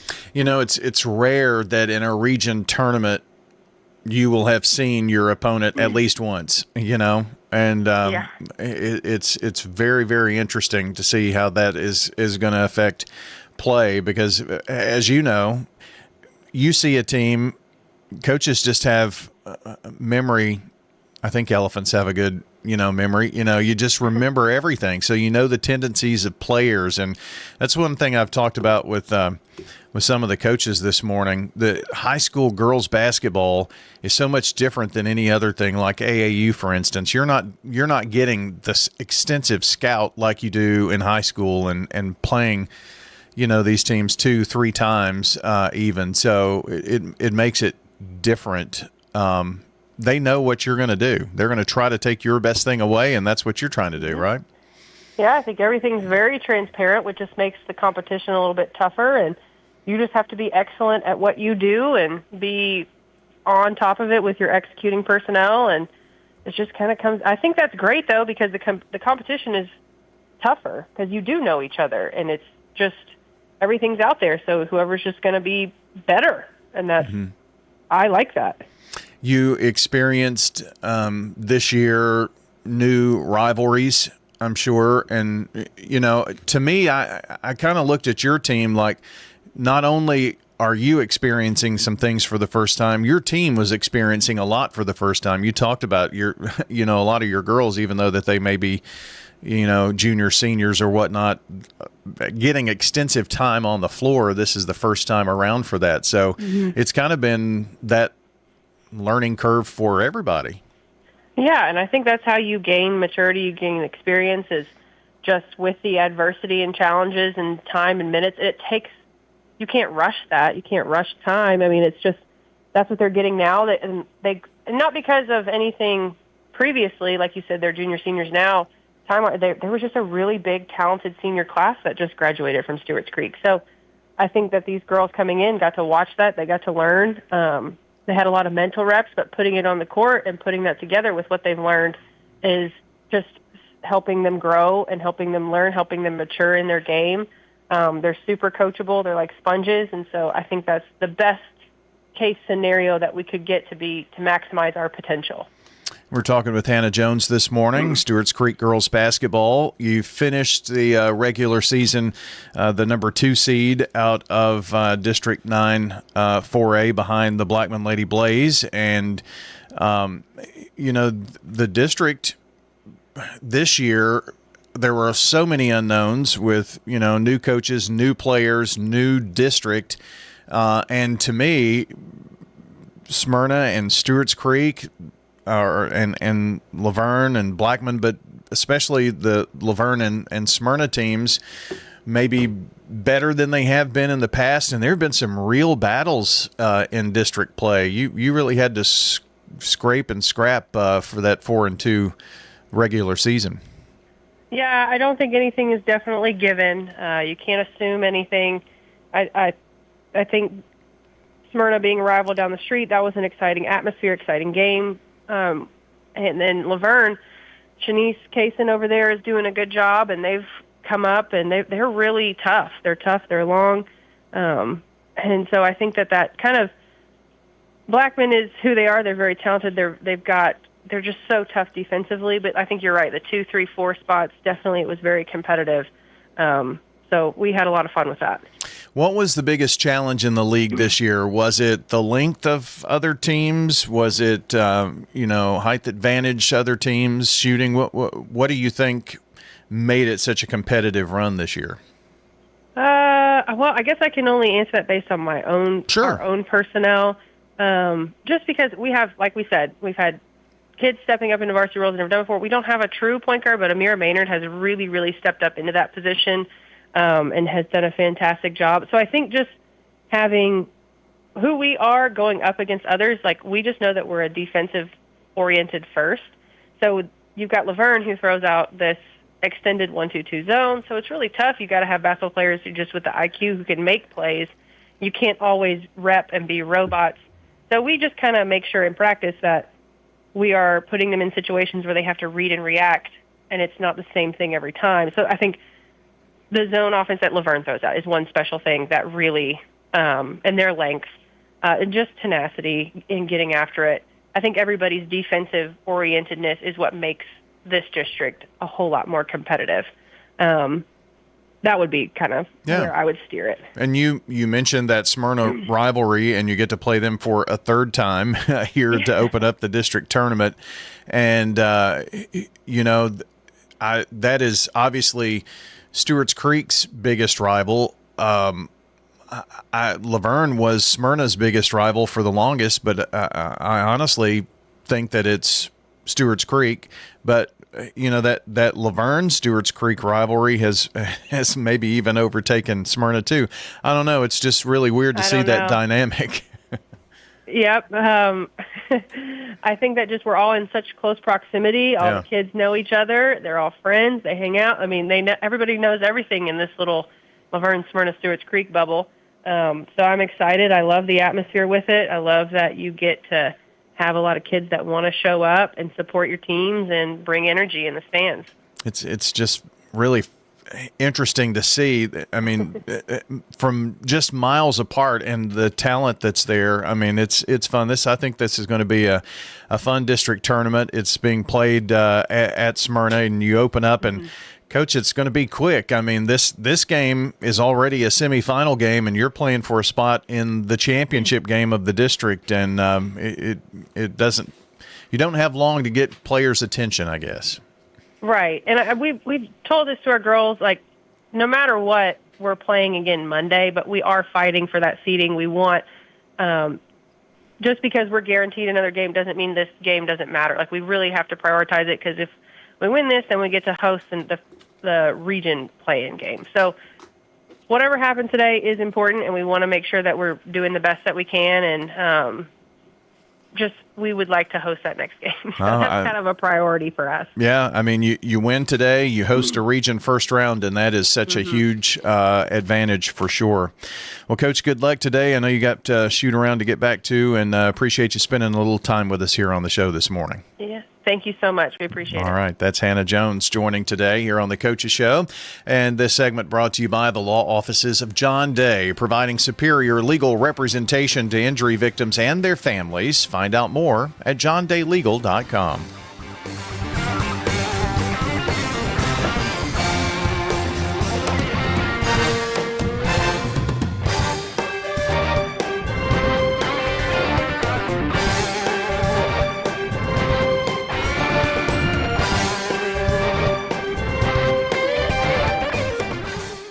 You've heard people say, you know your work by your name, but there's no better name for residential and business concrete work than Dan France Concrete. From basic slabs to decorative stamping, for your next concrete project, call Dan France Concrete, 615-642-5152. This is Dan with Dan France Concrete, wishing all Rutherford County student athletes a great season. Study hard, play harder, and be safe. Trust me, Dan is committed to the community and will offer you a great product. He'll stand behind his work and make sure you're satisfied with every aspect of the work. Dan France Concrete.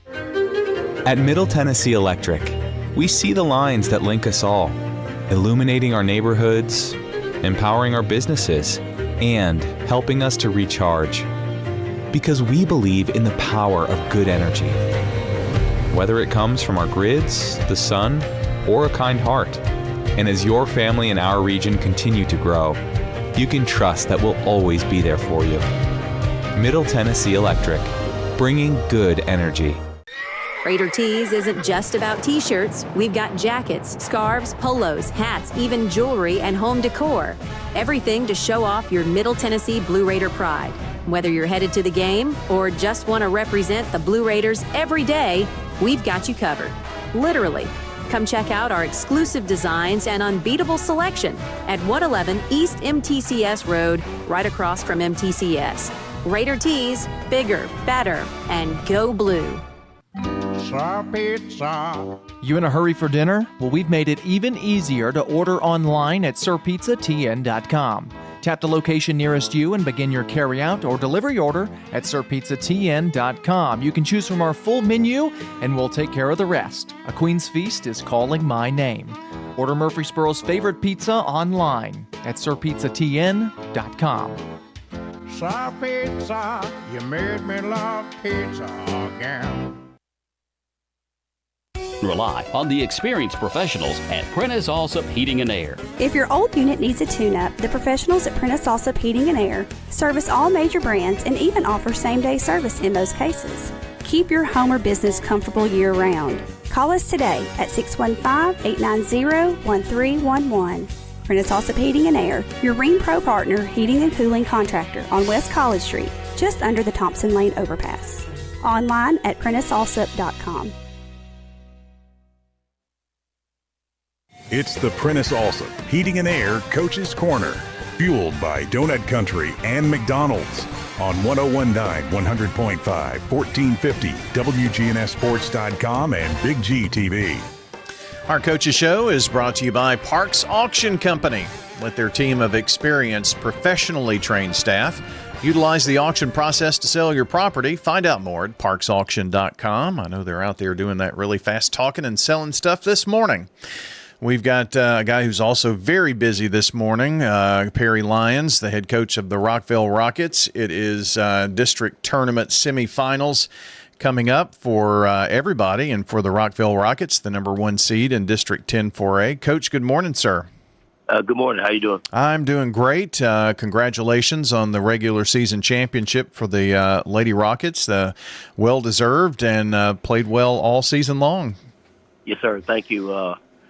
We're starting over today. Everybody's 0-0, so we're going to start the second half of the season here but we're excited about, the regular season, but that's in the past. Yeah. How quickly do you put that to bed? It sounds like already, huh? Yeah, we celebrated that night that we won it, and then we got back to work. So, we put it down like the next day.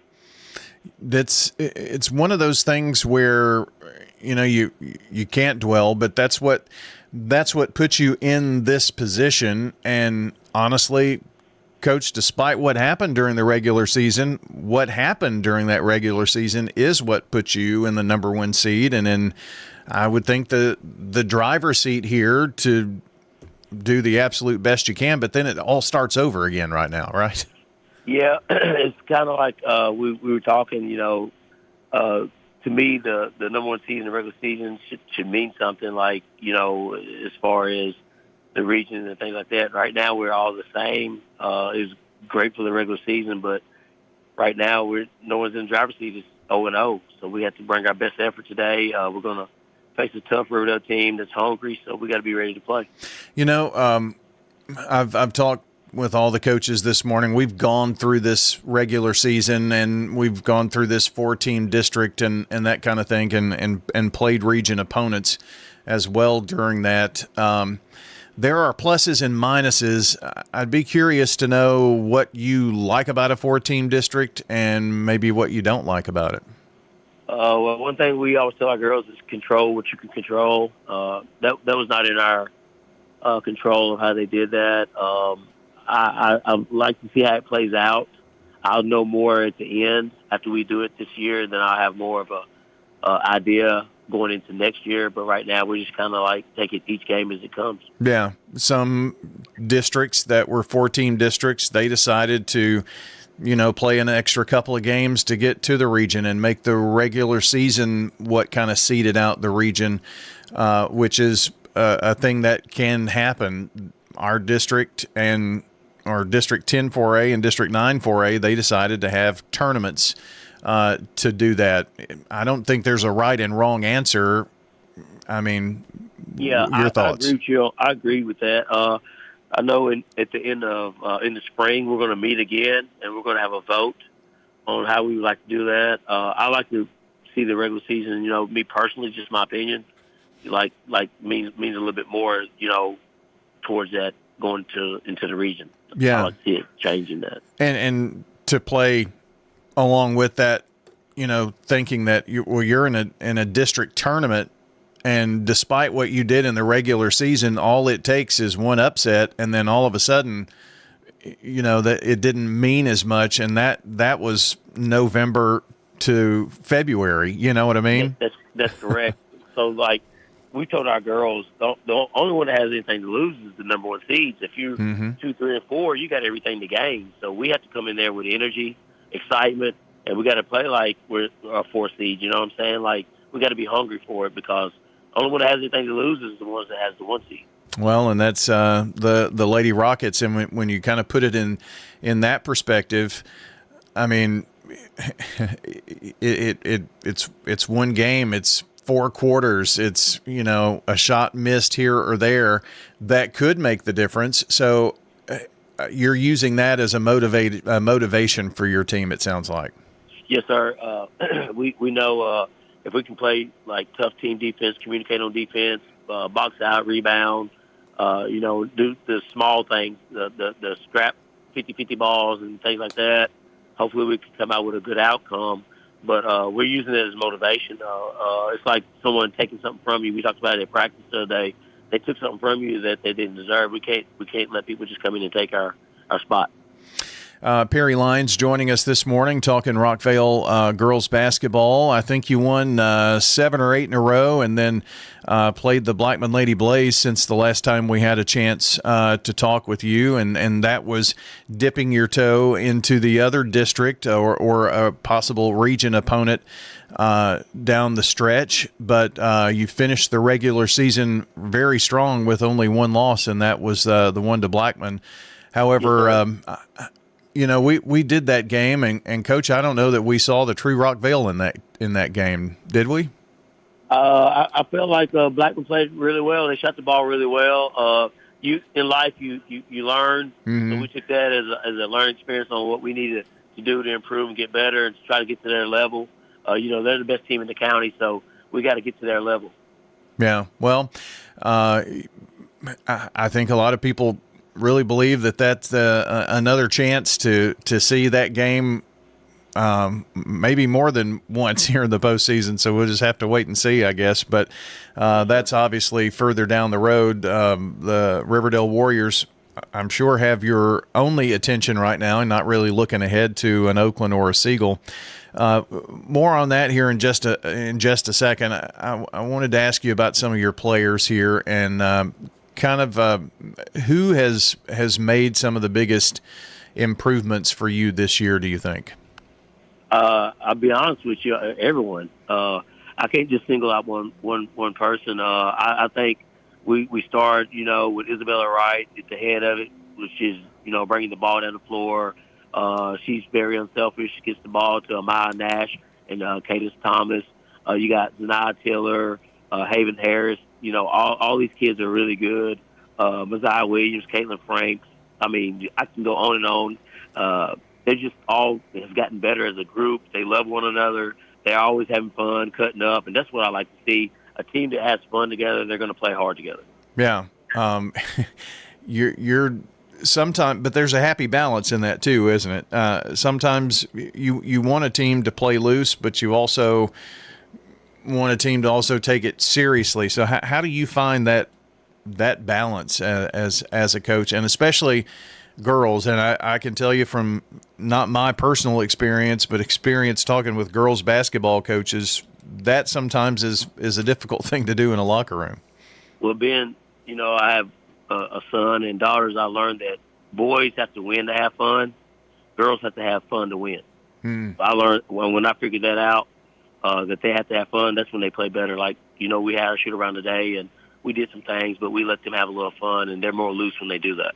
Yeah, well, that's good. I never really thought about it that way, but I've got a son and a daughter, and boy, it is completely different. And you've coached long enough, and you've coached at all various levels, and girls and boys and everything. And girls basketball is different, isn't it? Yes, it is. You can get onto boys pretty hard, and they don't take it as hard. But a girl, you can hurt their feelings. I think about when I talk to my daughters, it hurts their feelings. But I kind of coach the same way I coach, and they kind of figure out, hey, he's not going to change, and they get used to it. And I think we got a pretty tough team. Yeah, this has been a group that has been together for a minute too, and that certainly helps with cohesiveness. And Haven knows where Isabella's going to be, and Isabella knows where Haven's going to be, and everybody else, everybody's in, so that makes team ball work well, and you have to play that in high school girls basketball. Maybe not AAU, but you do in high school. Yeah, we always talk about 5 playing as 1, and it doesn't matter who gets the points. If it's a good shot, get it to them. Our girls are battle tested, meaning that in the beginning of the year we played the hardest schedule in the state.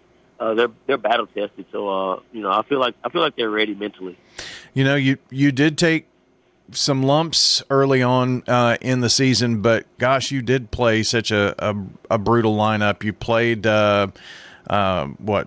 Brentwood. I'm seeing Lipscomb Academy. There's Nolensville and Mount Juliet, Green Hill, Lebanon. All of those teams. Actually, I think in the last poll, Lebanon, Mount Juliet, and Green Hill or something, I think they were like tied in the top 10 in the state, so man, what a schedule.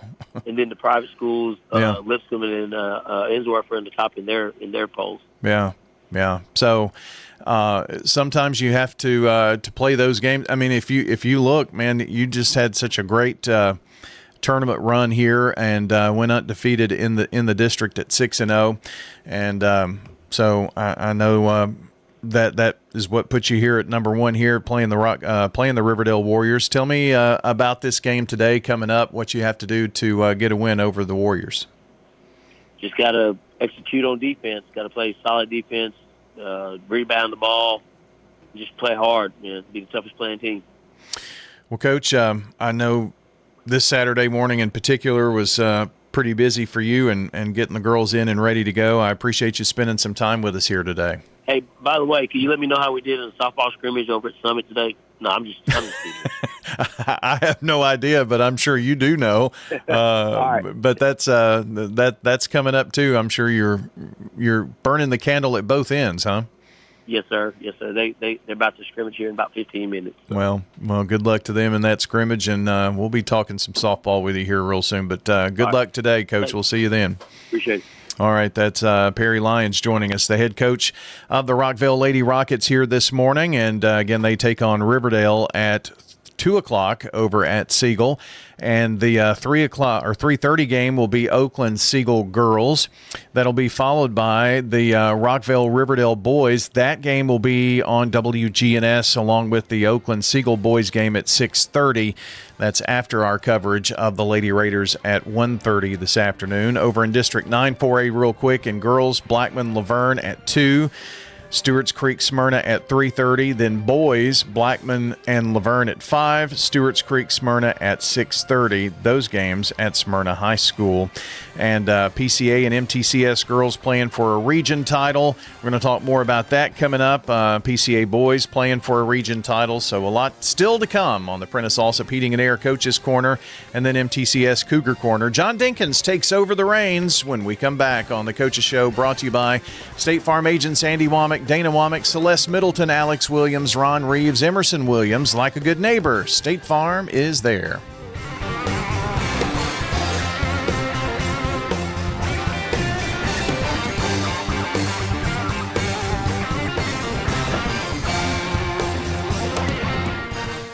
Craig's Tax Service at 142 Heritage Park Drive offers complete tax preparation, financial, and bookkeeping services. This is Brett Craig with Craig's Tax Service. From personal tax preparation to business bookkeeping, payroll, and taxes, at Craig's Tax Service, our staff is here to help. Get help with your taxes. Call 890-2233 for an appointment. As a former Siegel Star football player, I know the importance of the high school sports experience. Good luck to all county student athletes. Craig's Tax Service, 890-2233. Since 1989, Franklin's Printworks has been Rutherford County's trusted partner for high-quality printing with fast turnaround and unbeatable service. We love to do stuff for the community, for churches, for schools, for nonprofits. We love to get involved with them and partner with them every time we can. Jeff Carlton with Franklin's Printworks. People know my name, they have my cell phone number, and they can be confident that we'll make sure it gets done right. Visit PrintWorksTN.com. Franklin's Printworks. Print local. Print with confidence. Winners Trophies can help you with customized awards for any occasion. Owner Kelly Hockenberry continues to provide awards for sports teams, churches, recognition awards, and more. Call Winners Trophies at 904-6002. That's 904-6002 for the best in quality, service, and pricing. You can also email Kelly, winnerstrophy@comcast.net. That's winnerstrophy@comcast.net. Any award for any occasion. Winners Trophies, 904-6002. The Prentice Allsup Heating and Air Coaches Corner, fueled by Donut Country and McDonald's Murfreesboro on FM 101.9 and AM 1450 Murfreesboro, FM 100.5 Smyrna, and streaming at wgnssports.com. And we welcome you back to the Prentice Allsup Heating and Air Coaches Corner. This portion of the show brought to you by Parks Auction Company. Let their team of experienced and professionally trained staff utilize the auction process to sell your property. Find out more at parksauction.com. Brian Weekly joins me here, the head coach of the Siegel Stars, the Lady Stars, and in action today. Yes, sir. And who you drawing today and what time you playing? We have Oakland at 3:30, so it's actually kind of cool. The district is pretty much the same on the girls and the boys side. Same matchups for both of them. So, and that's a pretty good matchup for you, isn't it? Oakland Lady Patriots. I feel like it could be. I mean, we played pretty well. They surprised me the first time we played them. We made a decent little comeback there at the end, and I think we lost by 6 if I'm not mistaken. Mm-hmm. And then the second game, we were down by 1 halfway through the third quarter, and just ended up losing. We were actually down by 2 or 3, I think, right there with like a minute and a half to go in the game. And ended up turning the ball over a couple times, and that kind of put us back in the hole with a minute to go. So, personally, I just been preaching to the girls all week. We got an opportunity to make some type of history today if we can beat Oakland and get to that district championship, which seems kind of wild to think about, but won a big one at home against Riverdale. I think that's a big help. Yeah. When you're going into a tournament, it was a close game, and you had to kind of hold on to win and hit your free throws. That kind of game. Aubrey Carroll hit a couple of big ones. Yeah. And some good defensive plays. A lot of fouls. I mean, it's memorable, but I didn't think the officials. I'm not going to knock them, but I'm just saying they did not allow you to play the game very much. I mean, you couldn't get a rhythm. To be honest, I don't know if we got up and down the floor 3 times without a foul. I feel like we played. We might have got up and down once or twice, and then you get a foul. But for the most part, every possession seemed like there was some type of whistle. And it was both teams. Game. It was both sides. It was really just not one side. And they were those officials aren't in our normal officials, so it was kind of interesting to have them, and they don't really know anything about us. So I wanted to talk about that game. Was Neela was back, and I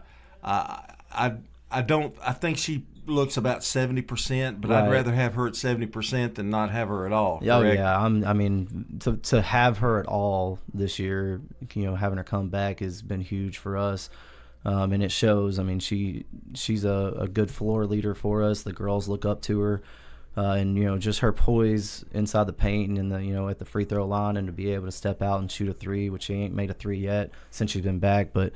I got a good feeling it's going to happen today because she keeps working, and that's one thing I love about that kid. If anything, she does one thing: she can draw us fouls. Yeah, and she can hit it. She can shoot free throws. Yeah, and that helps. Yeah, anytime that's a huge difference. When you're having trouble scoring offensively, that could be a big thing. I felt like as the game progressed, in that game that she got the old Neela was back for a few minutes. Just when you really had to have her at crunch time. And it's a credit to her to come back and, not being totally 100%. She could just chuck it and say, I'm not coming, Yeah, and to be honest, I fully expected her to, sit out the rest of the year with her, got the opportunity to go play college ball next year. And, that to me is more important than this right now. But, at the same time, the fact that she came back shows, who she is and what she's about and her leadership and everything. And I think that's, going to carry over into college. I want to talk about some of them. I get kind of pumped when I talk about it. I like Jones. Is it Jones? Lex, yeah. I like her style of play. I don't think she's put it all together yet. Not yet. Yeah, she's one of those you're waiting on? Yeah, for it to happen. I feel like it's coming, but she just does little things for us. Yeah, and a fairly good shooter, and she does. Aubrey does. I think Aubrey is not going. Aubrey is. She kind of plays like her personality. She's kind of a shy, but she does everything right. She doesn't make a lot of mistakes. In the right spots. Yeah. She's pretty smart. She'll knock down shots. She's gotten a lot more aggressive lately, which has been really good for us. I just tell her all the time, shoot the basketball. Just try to give her some confidence in that. But she's one that she got in the starting lineup last year, and I can't take her out. I mean, she does little things and does right. She's in the right spots all the time. So she's one of those quiet kind of leaders kind of thing. Her stuff don't show up in the stats. That's for sure. I'm trying to think. McDuffie. Let's talk about McDuffie because she's one of my favorites. She comes in, sparks a little bit, and one-on-one, she can probably go with anybody in the district. Really. Yeah, I would say. I mean, she's pretty raw at the one-on-one abilities and everything. Basketball IQ is what we're working on with her as much as we can, but she pretty much can get to the basket whenever she wants to for the most part. And just trying to teach her, and I think that's what helped her in that game. Is she's finally learned. It's not one-on-one. McKnight Park or Patterson Park or in open gyms, and she has really developed the opportunity. She made great passes to Kyla Dowdy a couple times in that first half when she got put in. So she's finally starting to see the floor a little bit more, which has really opened up the lanes for her because they can't help over and whatnot. I love how you sub. Ignatz plays with a lot of heart and determination. I really like her. Dowdy is another one that gives it her all, and she was so happy when y'all won that game the other night. I don't think anybody on the floor was happier than she was. Yeah, and had some big moments too. Yeah, Kyla, she's a fantastic leader for us, a very vocal leader. When I got there, her skill set obviously was not that great, but she's gotten a lot better for us, and she's had some big moments this year and stepped up and made some big buckets for us. So just having her as a senior vocal leader as well has been good for us. Doesn't start that much, but still that leader from the floor. I could go on. Bird's another one. Mm-hmm. I think she's just a fraction away from. Raya's a mid-range jump shot away from being able to really put some things together for us. So hopefully that'll click. Next year. Obviously this year we'd like it to click right now, but for sure next year with her being a sophomore. So. Got a freshman, Lester. I believe, is it Lester? Yeah, Lydia. Yeah, Lydia. Yep. I've been impressed with her at times. She can play some defense too. Yeah, and I hadn't played her as much throughout the year. I probably should have gotten her in a little bit more earlier on in the year, but against Oakland, I put her in. She played pretty well. Guarded up against number 3 for them. Mm-hmm. Did a good job. Number 3 was. Bedford had about 15 points when she came in. Yeah, she had already about 3 or something like that. So that was huge for us to see. And she's an athlete. She plays soccer. Really good soccer player, and her defensive skill is pretty good from that perspective. She's quick for a big girl too. Oh yeah, very, very fast. Yeah, she's pretty solid. Brian, I'll tell you, I say all that to kind of like, if there's a really positive vibe, I feel like at Siegel. Yeah. I mean, you're sitting there. Okay, I'm 6 and whatever, and I'm 1-5, but you've been in every game. There haven't been a lot of blowouts, just and in years past there have been. Right. I just feel like, and I was just wondering what it would have been like, and I guess you do too. If Neela had not been hurt, I think that surely would have made a huge difference in overall record. Anyway. Yeah, I feel like it would have made. I mean, we were, beginning of the year, everything, we were putting everything was running through Neela. That's pretty much what our MO was. Mm-hmm. Team camps early on in the year, we played really well at team camps. And then early on in the season, I still Columbia, I still am mad about because I feel like we could have and should have won that game, but. Just early on in the year, we were trying to run everything through her, and I feel like that, once she went down, it was like, oh man, now we gotta, we had to adjust on the fly on what we were trying to do and whatnot. So, it's the time of year right now. It's, anything goes. We're, 0-0. So I would have done the same thing though. Yeah. I mean, yeah. You got to do what you got to do. All right, and we were talking about Oakland. I think this district tournament is going to be really interesting. I think boys and girls, because I've seen teams come alive, and I know Oakland and Scott would tell you this, that they have moments where they don't shoot very well. I mean, right. Everybody's got an issue. Yeah, I guess is my point. And even Rockville has some issues, right. in terms of. They have lapses in scoring, and is that kind of the way it's been with every team? It seems like. Seems like. I mean, for me, prospectively, I would say Blackman's probably the most well-rounded team, in the county. Rockville's not too far behind. Yeah. But Rockville plays such a different style of pace that they're liable to give up. That's what you got to prepare with them for, don't you? Yeah, it's tough to play against Coach Lyons and that that pace and everything. So. And rebounding would be huge, I would think, against them. Yeah, I would think. Yeah, they crash the boards real hard. Because they're gonna throw it out there, aren't they? Yeah. So Oakland likes to run a little bit as well. They're young. They're kind of like you. So I feel like it'll be a good game today. That's what I'm hoping for. Yeah. So how do you? I guess you don't want the point guard to do too much, against you. Right. I mean, she kind of runs the show a little bit, Yeah. Is that kind of what you're thinking? Maybe yeah, just kind of making sure that we keep her in front. Don't let her get to the basket. If she gets by us, she opens up the entire floor. Mm-hmm. She's pretty good with that. And then just keeping Mullen from knocking down shots. Making sure we're closing out on her.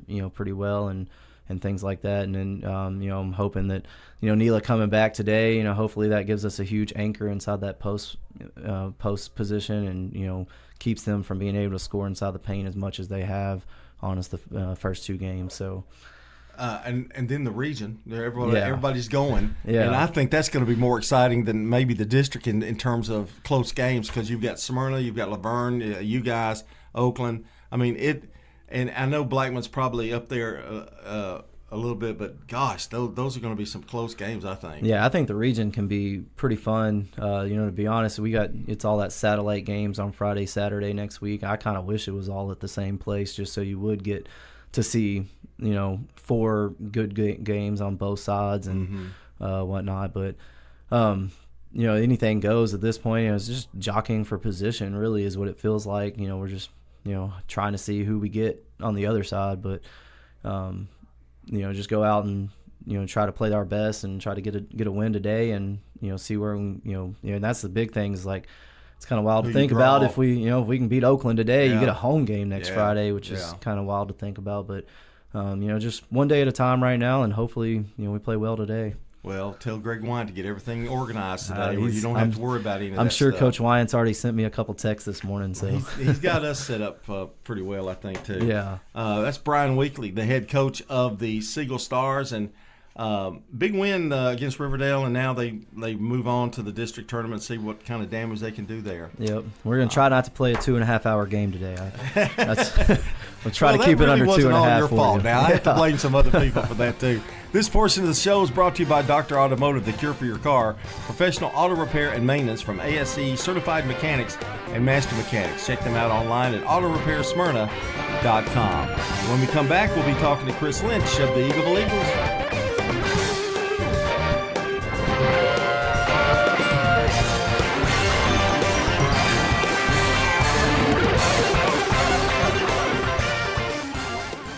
We're here at Rick's Barbecue catching up with Anne-Marie Brents, who tells us not only do they have barbecue, smoked chicken, loaded baked potatoes, but the slaw dogs are out of this world. I do love the slaw dogs. People are like, is that a big sausage? I'm like, no, it's a deep fried hot dog. And the slaw that we put on them is a spicy mustard slaw. It's actually really good. I like to dip it in white sauce. Rick's Barbecue has awesome deals to feed the entire family. We have family packs, and it can feed 4 to 6 people. We have a picnic pack, which is the family pack doubled. Rick's Barbecue, 212 Warrior Drive. What's your next dream? Paying off your credit card? Remodeling your kitchen? Whatever your dreams, they take some planning. I'm State Farm Agent Emerson Williams. Let's work together to come up with a plan to make those savings goals happen. Call me at 615-459-2683. Every team knows which play can be a winning move. I'm State Farm Agent Andy Womack, here to help life go right by combining your home and auto insurance. Call me today at 615-890-0850. It's a winning move that saves you time and money.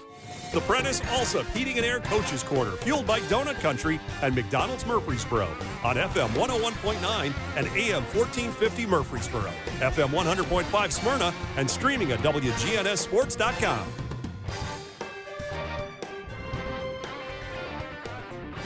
And we welcome Coach of Eagleville, Chris Lynch, with us today here on the Prentice Allsup Heating and Air Coaches Corner. Chris, how are you this morning? I'm doing great. How are you? Just fine. I want to tell you, I don't know, when I look at the standings of the district and I look and see the boys undefeated and you guys undefeated, it's a pretty exciting time for Eagleville basketball. It really is. Anytime you can finish first in the regular season, it gets you a great seed, and then the records kind of start over at 0, so then it's like on to Chapter 2. So you celebrate that for a minute and get busy again. Let me kind of, because I've been with you for a lot of these games early in the year, and I know you've played a lot of girls, and that's really kind of seemed to pay off for you as we progress on to the season. You're not afraid to put anybody in at any time, really. I'm not. We had some terrible injuries this year, and like you said, we've been playing a lot of girls, and it has paid off. And kind of the next man up mentality. We had Allie Grace Jackson tore her ACL and during practice, and she was starting. She led us in minutes, and so that was hard to replace. And then Cheyenne Cook came in, and she started playing very good, and she fell and hurt her knee. We thought it was a torn ACL, but it's not. But she has a fracture, and so she's out. And then and she was starting, so had to replace another starter. And then MC Witt came up with a foot ankle injury and was in a boot for about a week. So she was leading us in points and rebounding. And, you know, Amory Oliver, she came in and was playing in her spot some. And, you know, and that was just the starter. When you talk about the starters, it's almost, you know, we're playing 10, 11, 12, 13 girls a night sometimes. So, you know, that's a luxury to have. It's really, too, it's kind of like you shouldn't get too disappointed if you're not starting because you're going to play. I mean, you're going to have some minutes. And some of them have really responded for you. Now, I haven't been with you in the much of the district race, but you guys have done what you needed to do in district play, right? We have. And we know we had a couple of close games. We went to Culleoka, and there was 70 combined free throws. I'll ask coaches, I want you to shoot high and tell me how many free throws you think is a lot of free throws for one game combined with both teams. And they usually start at 40. I'm like, no, more. And they'll go 50, 60. I'm like, no, 70. And that was a regulation game. It wasn't even an overtime game. They had 4 girls foul out. We had 2 foul out. We had 2 with 4. The coach, we usually send each other the films. We'll record it and send it to each other. She said, I'm going to have to go back and redo the timing because I didn't have it timed long enough, so I missed the fourth quarter. And I'm like, well, I understand. I want to talk. I've got to ask about this game. You won 90-29, and this is in a district tournament. And you had to travel to Culleoka, which is not that's not the greatest drive in the world. About an hour, I guess, to get there. And it seems like 2. Yeah, it does. And you put 90 up, and Chris, to me, that's difficult in a boys' game for somebody to put 90 up, and you guys did it. And you've been scoring quite a bit, but I think some of that credit probably goes to your defense because I know you've been getting a lot of freebies to play that good defense and make a few steals too. We did, and we played really well that night, and they were coming off a win over Hampshire, so we were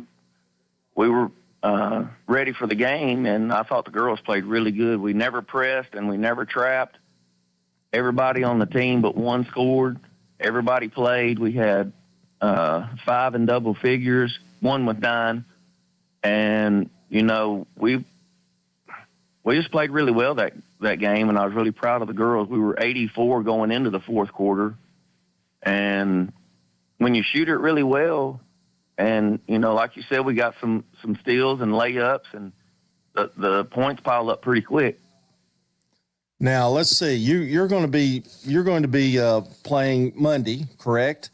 And correct. I had my bracket right with me, but you tell me, okay? Because I know it's either Culleoka versus Santa Fe at 7:30 for the district championship. Now, which I would think Culleoka, they kind of gave you a game the last time you played them.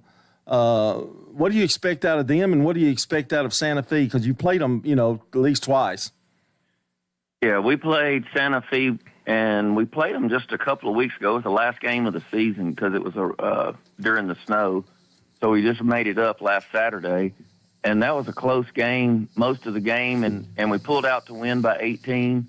But that was late in the fourth quarter. So Santa Fe beat Culleoka in a close game the other night. So we got Santa Fe in the championship game. And, it'll be a tough game. They have some good shooters. They shot it really well at our gym. They'll shoot it from really deep. They shoot a bunch of threes. And, they have a little more depth in Culleoka, which helps out. Mm-hmm. And we've had some young girls playing really well for us. And the other night we got led in scoring we moved up Cam Linton. She led us in scoring with 20. And Alex Bolden had 15 the other night. And the thing about Alex, when she has 15, she has a bunch of assists too. She had a bunch of steals. She had a great game. As she goes, so goes Eagleville. And I think that's a freshman and an 8th grader. You got to be tickled with how everything's transpired. I mean, overall this year, I know the injuries have been rough, and you've had to play different combinations. I think really, Chris, it's combinations too. That's what you've had to work on. What combination, works the best together at a certain time, right? That's right. And, also the other night we had Jovi McCall, freshman. She had 12. MC Witt, senior, had 10. Emery Oliver had 9. And 4 of those 5 are either 8th graders or 9th graders. Mm-hmm. And, I think, you have only about 3 or 4 seniors anyway, don't you? Is it 2 or 3? 2. Oh, wow. Yeah. Mallory Lawyer and MC Witt. And they're both playing well. And I think the freshmen come in and 8th grader come in and, really, like you said, compliment them. And, we've just got, when I talked to Santa Fe's coach, when I played him the first time, he said, y'all are really hard to scout because you play about 12 girls. And I'd never really thought about that part of it as far as the opposing coach. But, it's nice to see the different lineups. And we've been, working, like you said, see who plays really good together and all of those things. So, but that was kind of your intentions anyway, wasn't it? I think you maintained early that you were going to play a lot of girls. I mean, I did. We started, the year with 14 and, I've had several injuries and we brought up 2 8th graders and, we just, and that was just a couple of weeks ago. So that's been, a little challenge to see, where they fit in the mix. And, it's been fun. It's been challenging. It's, it's been something different than I've been used to in a while. The last 8th grader that came up that played a lot was Brindley Bain, who is absolutely tearing up the SEC in softball. Boy, isn't that the truth? She is playing unbelievable. She's leading the team in on-base percentage. And it's not really surprising, though, is it, really? I mean, the kind of makeup she has. At all. Yeah. Her work ethic is unbelievable, and, I'm really proud of her. And she could have played basketball somewhere, too. I mean, really. I mean, don't you think? She could have. She came up as an 8th grader and never started. She played the last 5 games with us and led us in scoring. Yeah. So, and that was on a pretty good team. That Eagleville tradition, I know you got to be thrilled with the district record.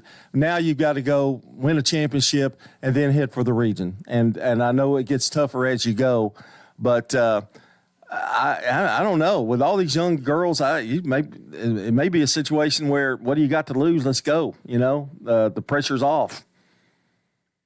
Yeah, and we're going to play either Fayetteville City or Moore County in the first round of the region, and that'll be at home because we're one of the top 2 seeds.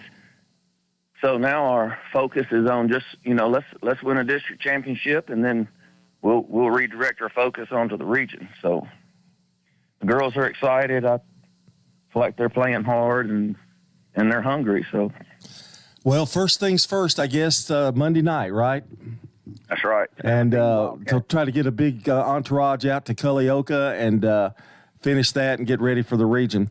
Chris, somebody told me, I'm not going to tell you who told me this. He said, this may be one of your best coaching jobs, and I couldn't disagree. But I did say he's played a lot of them. I mean, he's been through the highs and the lows of a season, and I don't think anybody can compare what you've been through. So, because you've had some ugly losses, but you've had some great wins, and it's kind of a part of maturing of these girls, I think. It is, and that was kind of the plan on playing a lot of girls and saying that we play a lot. There's some girls that are really doing good in practice, and then they started doing really good in JV games. And then you get in the varsity game, and it's a little bit different. Right. But we have those girls that are right on the edge of just being, I really love their progress. And so and practices are fun because they're competitive. So it's been fun. Well, good luck the rest of the way. And I'm glad I finally got to talk to you and appreciate what you did for my granddaughter. And And I don't expect you to be at the hospital for the surgery, though. You're okay. All right. We're not blaming you. Okay. Chris Lynch, the head coach of the Eagleville Eagles, and having a great year, undefeated in district, and they've got the championship game coming up on Monday. And that's going to do it for this portion of the Prentice Allsup Heating and Air Coach's Corner. And we'll be back. We're going to be talking, it's Cougar Corner time, I believe. Thank you.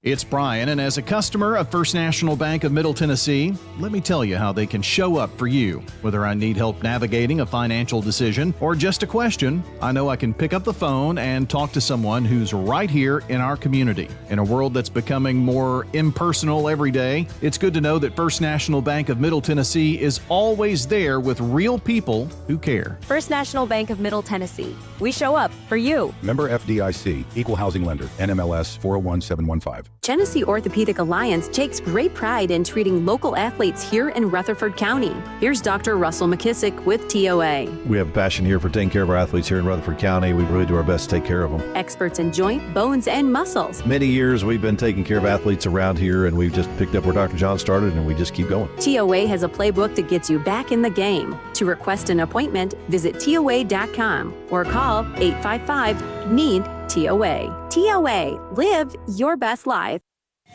It's time to talk about Middle Tennessee Christian School sports.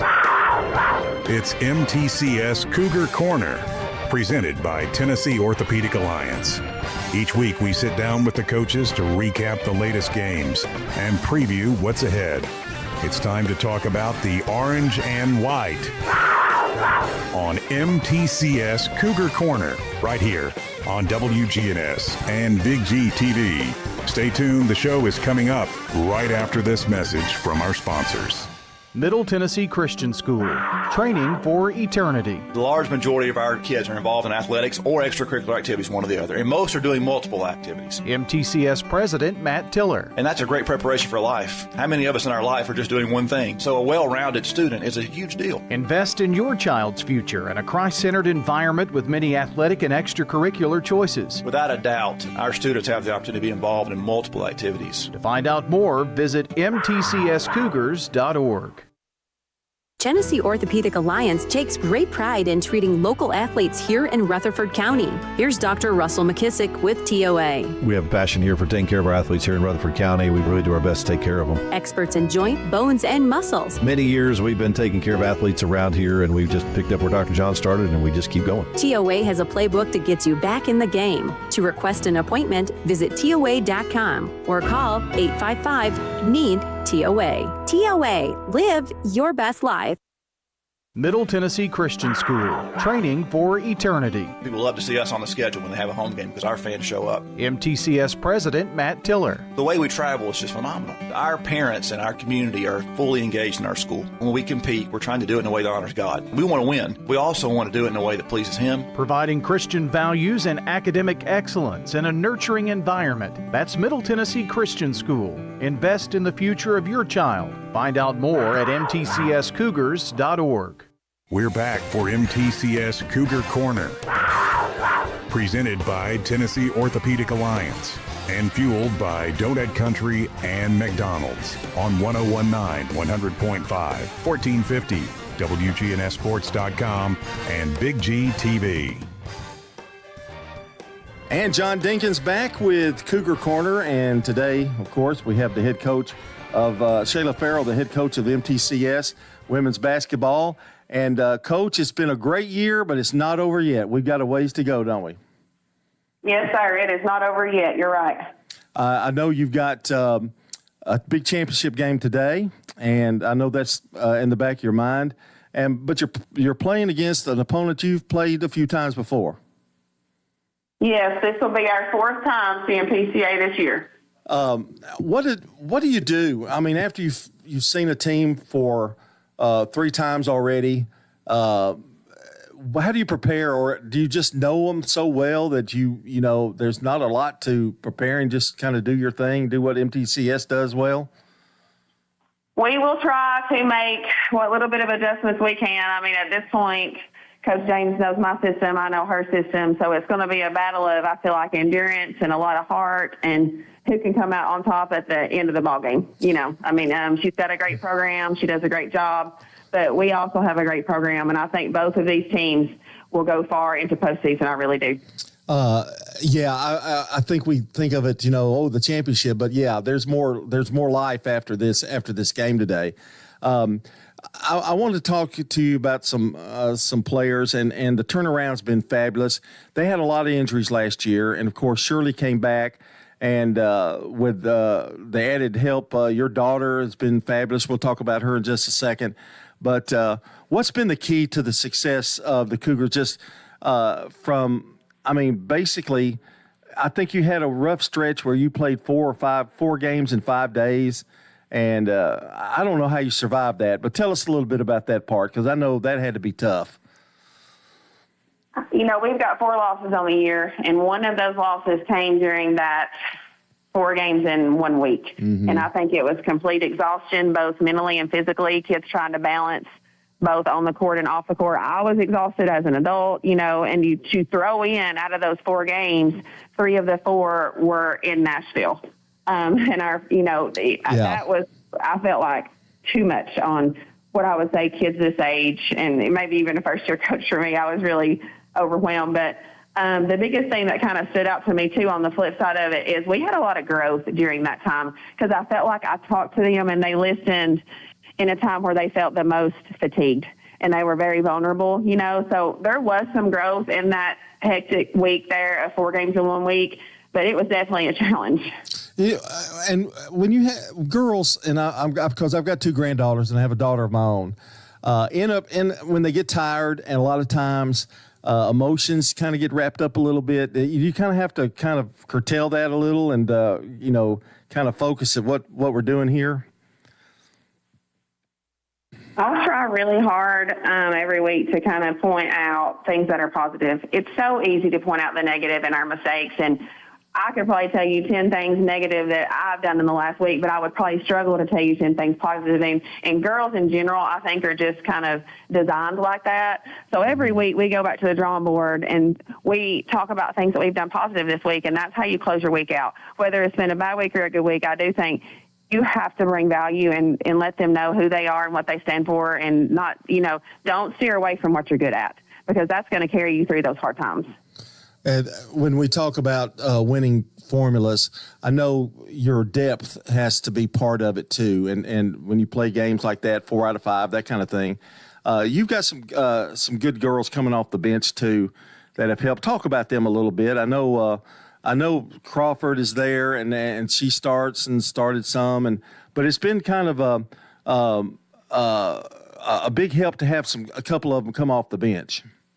Absolutely. You think about foul trouble, you think about tempo of the game, you think about just when they're not able to finish shots or they're kind of get lost defensively. We had Elise White that was in a boot for 3.5 weeks, and man, did we miss her. I mean, when she came back, it's an automatic energy injector, and Ambria went down. She missed a game or 2 with her knee, and like it was just a gut shot. I was like, sometimes kids don't realize how much they mean to a program until they think, oh, I'm going to be out or I might not get to return. And that was one thing with Ambria Haynes. She's really, I think, even kicked it up another notch since she had that small injury, thinking I might have been taken a little bit for granted, and even me as a coach, I'm like, I was taking Ambria for granted. And it's just it's a good self-check. But you have to have those 6th, 7th, and 8th players coming off the bench, because I've never had the mindset of 5 kids can win a ball game. You've got to have help, And we have a great, we're up to 12 kids on our roster now, and that is important too, because they're giving us sufficient practices to try to match our game energy, and you got to have those players that will help you in practice as well. That's a good point that you make there, because a lot of times in practice, if you don't have anybody that can, help you compete, it really makes it tough when you get into game conditions. I mean, though they're very valuable, and a lot of times I don't know that they feel, they think that, but they really are valuable to come off the bench and to help you with practice. Valuable. Yeah. Yes, very valuable. And I try to say, like, even when we won the district, I was like, this is a win for every single kid in this locker room. Because if we were just practicing 5 kids every day and not ever getting the opportunity to go 5-on-5 or even 5-on-6, we wouldn't be here, So definitely I try to give the emphasis on those kids as well. Let's talk about Shirley a minute, because she's a terrific player, and she came back from injury. And has she exceeded expectations in terms of coming back from the knee injury? I definitely think she surprised herself. To begin the season, she was a little bit timid, and I think that is normal. Even coming off of an incredible volleyball season, just the contact of basketball and probably knowing that her injury came from basketball, she started out a little timid, and she has had an uphill climb. I mean, this has been no easy senior season for AC. You're coming off of an ACL tear.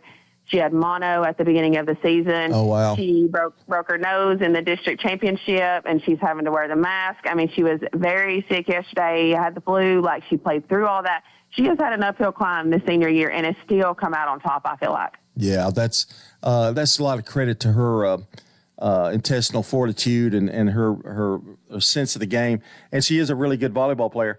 I mean, I know coaches have to fight that battle all the time with volleyball, and whether they're going to play volleyball or play basketball. You don't care if they play both, do you? I mean, this is just fine with you. Yeah, no. I mean, how could you look and you see these kids, and it's like, how can you ask them to play one sport when they're shining in two, and they get the opportunity to make memories with their friends, and they get the success and the accolades that follow that, and even college opportunities. I mean, Anna Clay could play college volleyball if she wanted to. And to me, if you are blessed enough with the health and ability to play a multi-sport, how could you hold somebody from that? I never have really understood that mindset of how coaches are, really just a one-sport mind. Yeah, it's I've got a couple of grandkids that do that as well. I want to talk about your daughter now, because we've talked about some other kids, but she's got a nice award and a real honor.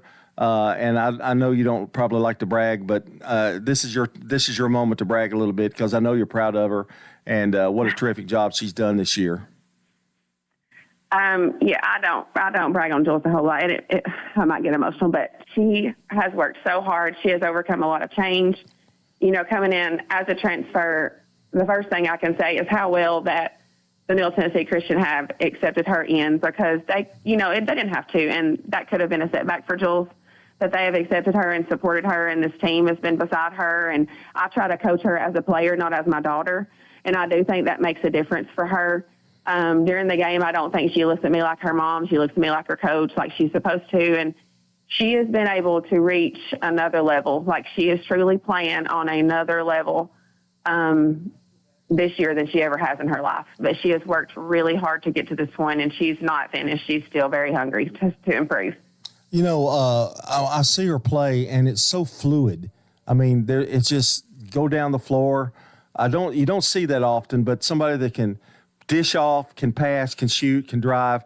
I mean, she's got the complete game, and I know I'm bragging on her, so you forgive me, but she just seems to be a floor leader, just kind of a natural born.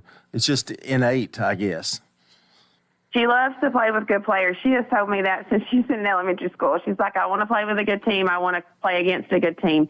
And she does love to distribute the ball as much as she loves to score the ball. She loves for her teammates to score. She loves for her teammates. If you have one kid that's up, that's one thing. But if you've got 5 kids that are up for each other on the floor at the same time, it's on another level. It really is. And they are happy for each other. I feel like they share the ball really well. But she has connected good with this group, and I do think it shows.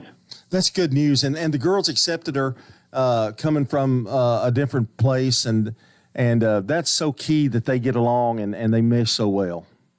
Yes, it is. It's very good. You never know. That's a chance you take when you change, in the middle of a program. It's a chance you take, and I feel like we've got lucky on that. All right, we go to the championship game today against PCA. That'll be at 3? Is that 3 or? I believe, yes, 3. At 3 o'clock. And that's a big game. And then we move on, okay? And the competition gets deeper, tougher, I guess you'd say. But it doesn't get much tougher than PCA, to be honest with you. And so you have played a really, really tough schedule. And I think maybe in anticipation of this, or maybe you just had the schedule that you were given, but I know you've played some really tough teams this year.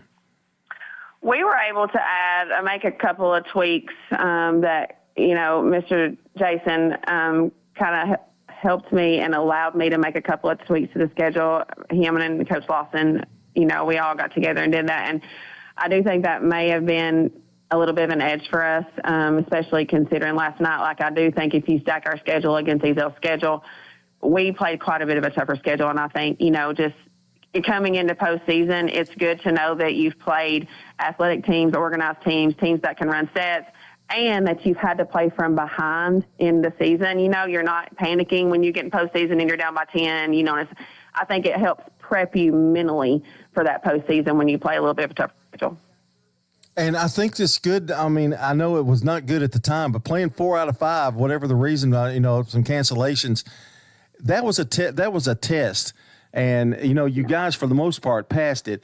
But it teaches them how to, you learn something from that as well. Yeah. And they really are. When they're tired like that, their ears listen a little bit different, So it was a time for us to stretch them and see kind of how much they could take and how much they were willing to do and how much they're willing to change when they're at their tiredest, So you guys have been with PCA, you know each other's, like I said, you're very familiar with each other. It being at PCA too, I guess that would help. But really when it comes to high school, and MTCS is going to show up. I mean, there's going to be crowds on both sides. We had a great crowd last night. I tried to take it in a little bit before we started. I was looking around, and after we started, my dad comes to all the games, and my dad was like, Shayla, that gym was full of orange. He said, I know we were supposed to sit in a certain section, but it was just leaking over into all the sections. And I said, once the game started, I didn't notice as much, but before the game started, I did notice a lot of orange in the gym, and that makes a big difference for the girls, too. I mean, what teenage girl doesn't want a packed gym, with them cheering them on? That's a big momentum boost. And it makes you proud, I'm sure. I mean, they know that you've got that kind of fan base supporting you. And it wouldn't matter really with them. They go if your team wasn't winning. I mean, they're very supportive. Yes, that's what whenever I was kind of went with the volleyball group some, and I noticed they had a really good support group with them. And I work on the elementary side, which is on the same campus, but it is a little bit different. And I've seen some of the employees that I work with from the elementary side, and that really meant a lot to me last night. Well, okay, elementary teacher. Well, we're going to ask you a couple of personal questions here. Nothing bad, but I like to, this is kind of get to know you. Here we go. You ready? Okay. All right. You teach, what grade do you teach? I fluctuate between kindergarten through third grade. Awesome. And a basketball coach. I love it. Okay, now, best restaurant in Manchester, because that's where you're from, and you should know all the places. And we do have a disagreement, I think, on this. But what's your go-to place on a Friday night in Manchester to eat? J&G Pizza and Steakhouse. Wow, they do have a good salad bar, don't they? COVID has messed that up. They don't have it anymore? Salad bar anymore. Oh, no. But they can make you a good salad. My husband still orders a salad. One of my daughters order a salad. But I did not love J&G when I first moved to Manchester. My husband kept pushing it on me, and now I am a big fan of J&G Pizza and Steakhouse. Yeah. Now, do you get the pizza or do you get the steak?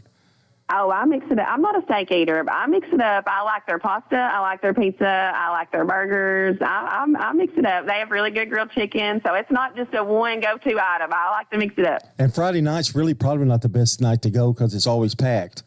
I mean, it's crowded. It is packed, but it's packed a lot. It's not just Friday night. It's packed a lot, but they do a good job managing, getting people in and out quickly, and they do really good on their to-go orders, so they do a good job. And I know you like Jiffy Burger. I mean, yes, I do like Jiffy Burger. That's a little quicker. That's a little quicker operation. Get in, get out, and that kind of thing. And I've discovered Emma's not too long ago, and I really love it. They do have their salad bar open, just in case. I'm trying to get you to go that way a little bit more. But you do like Emma's. I'll go to Emma's, okay? I'll go to Emma's in the next couple of weeks. I'll go to Emma's. My biggest problem with all of that is they're never open on Mondays, or when I want to go, it's usually a Monday, and I think they're closed on Monday. All of them are.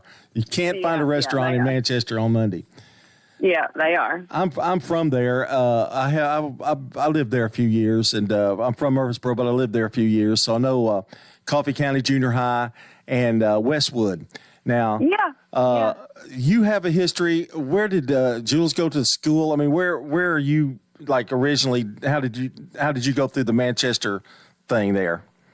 Yes, all of my kids are city kids. We went to Manchester City Schools, so that is Westwood Elementary into Westwood Middle School, and I really do love Manchester City Schools. Well, we played, my granddaughter playing for Eagleville, we played Westwood a lot, and we used to get beat pretty good.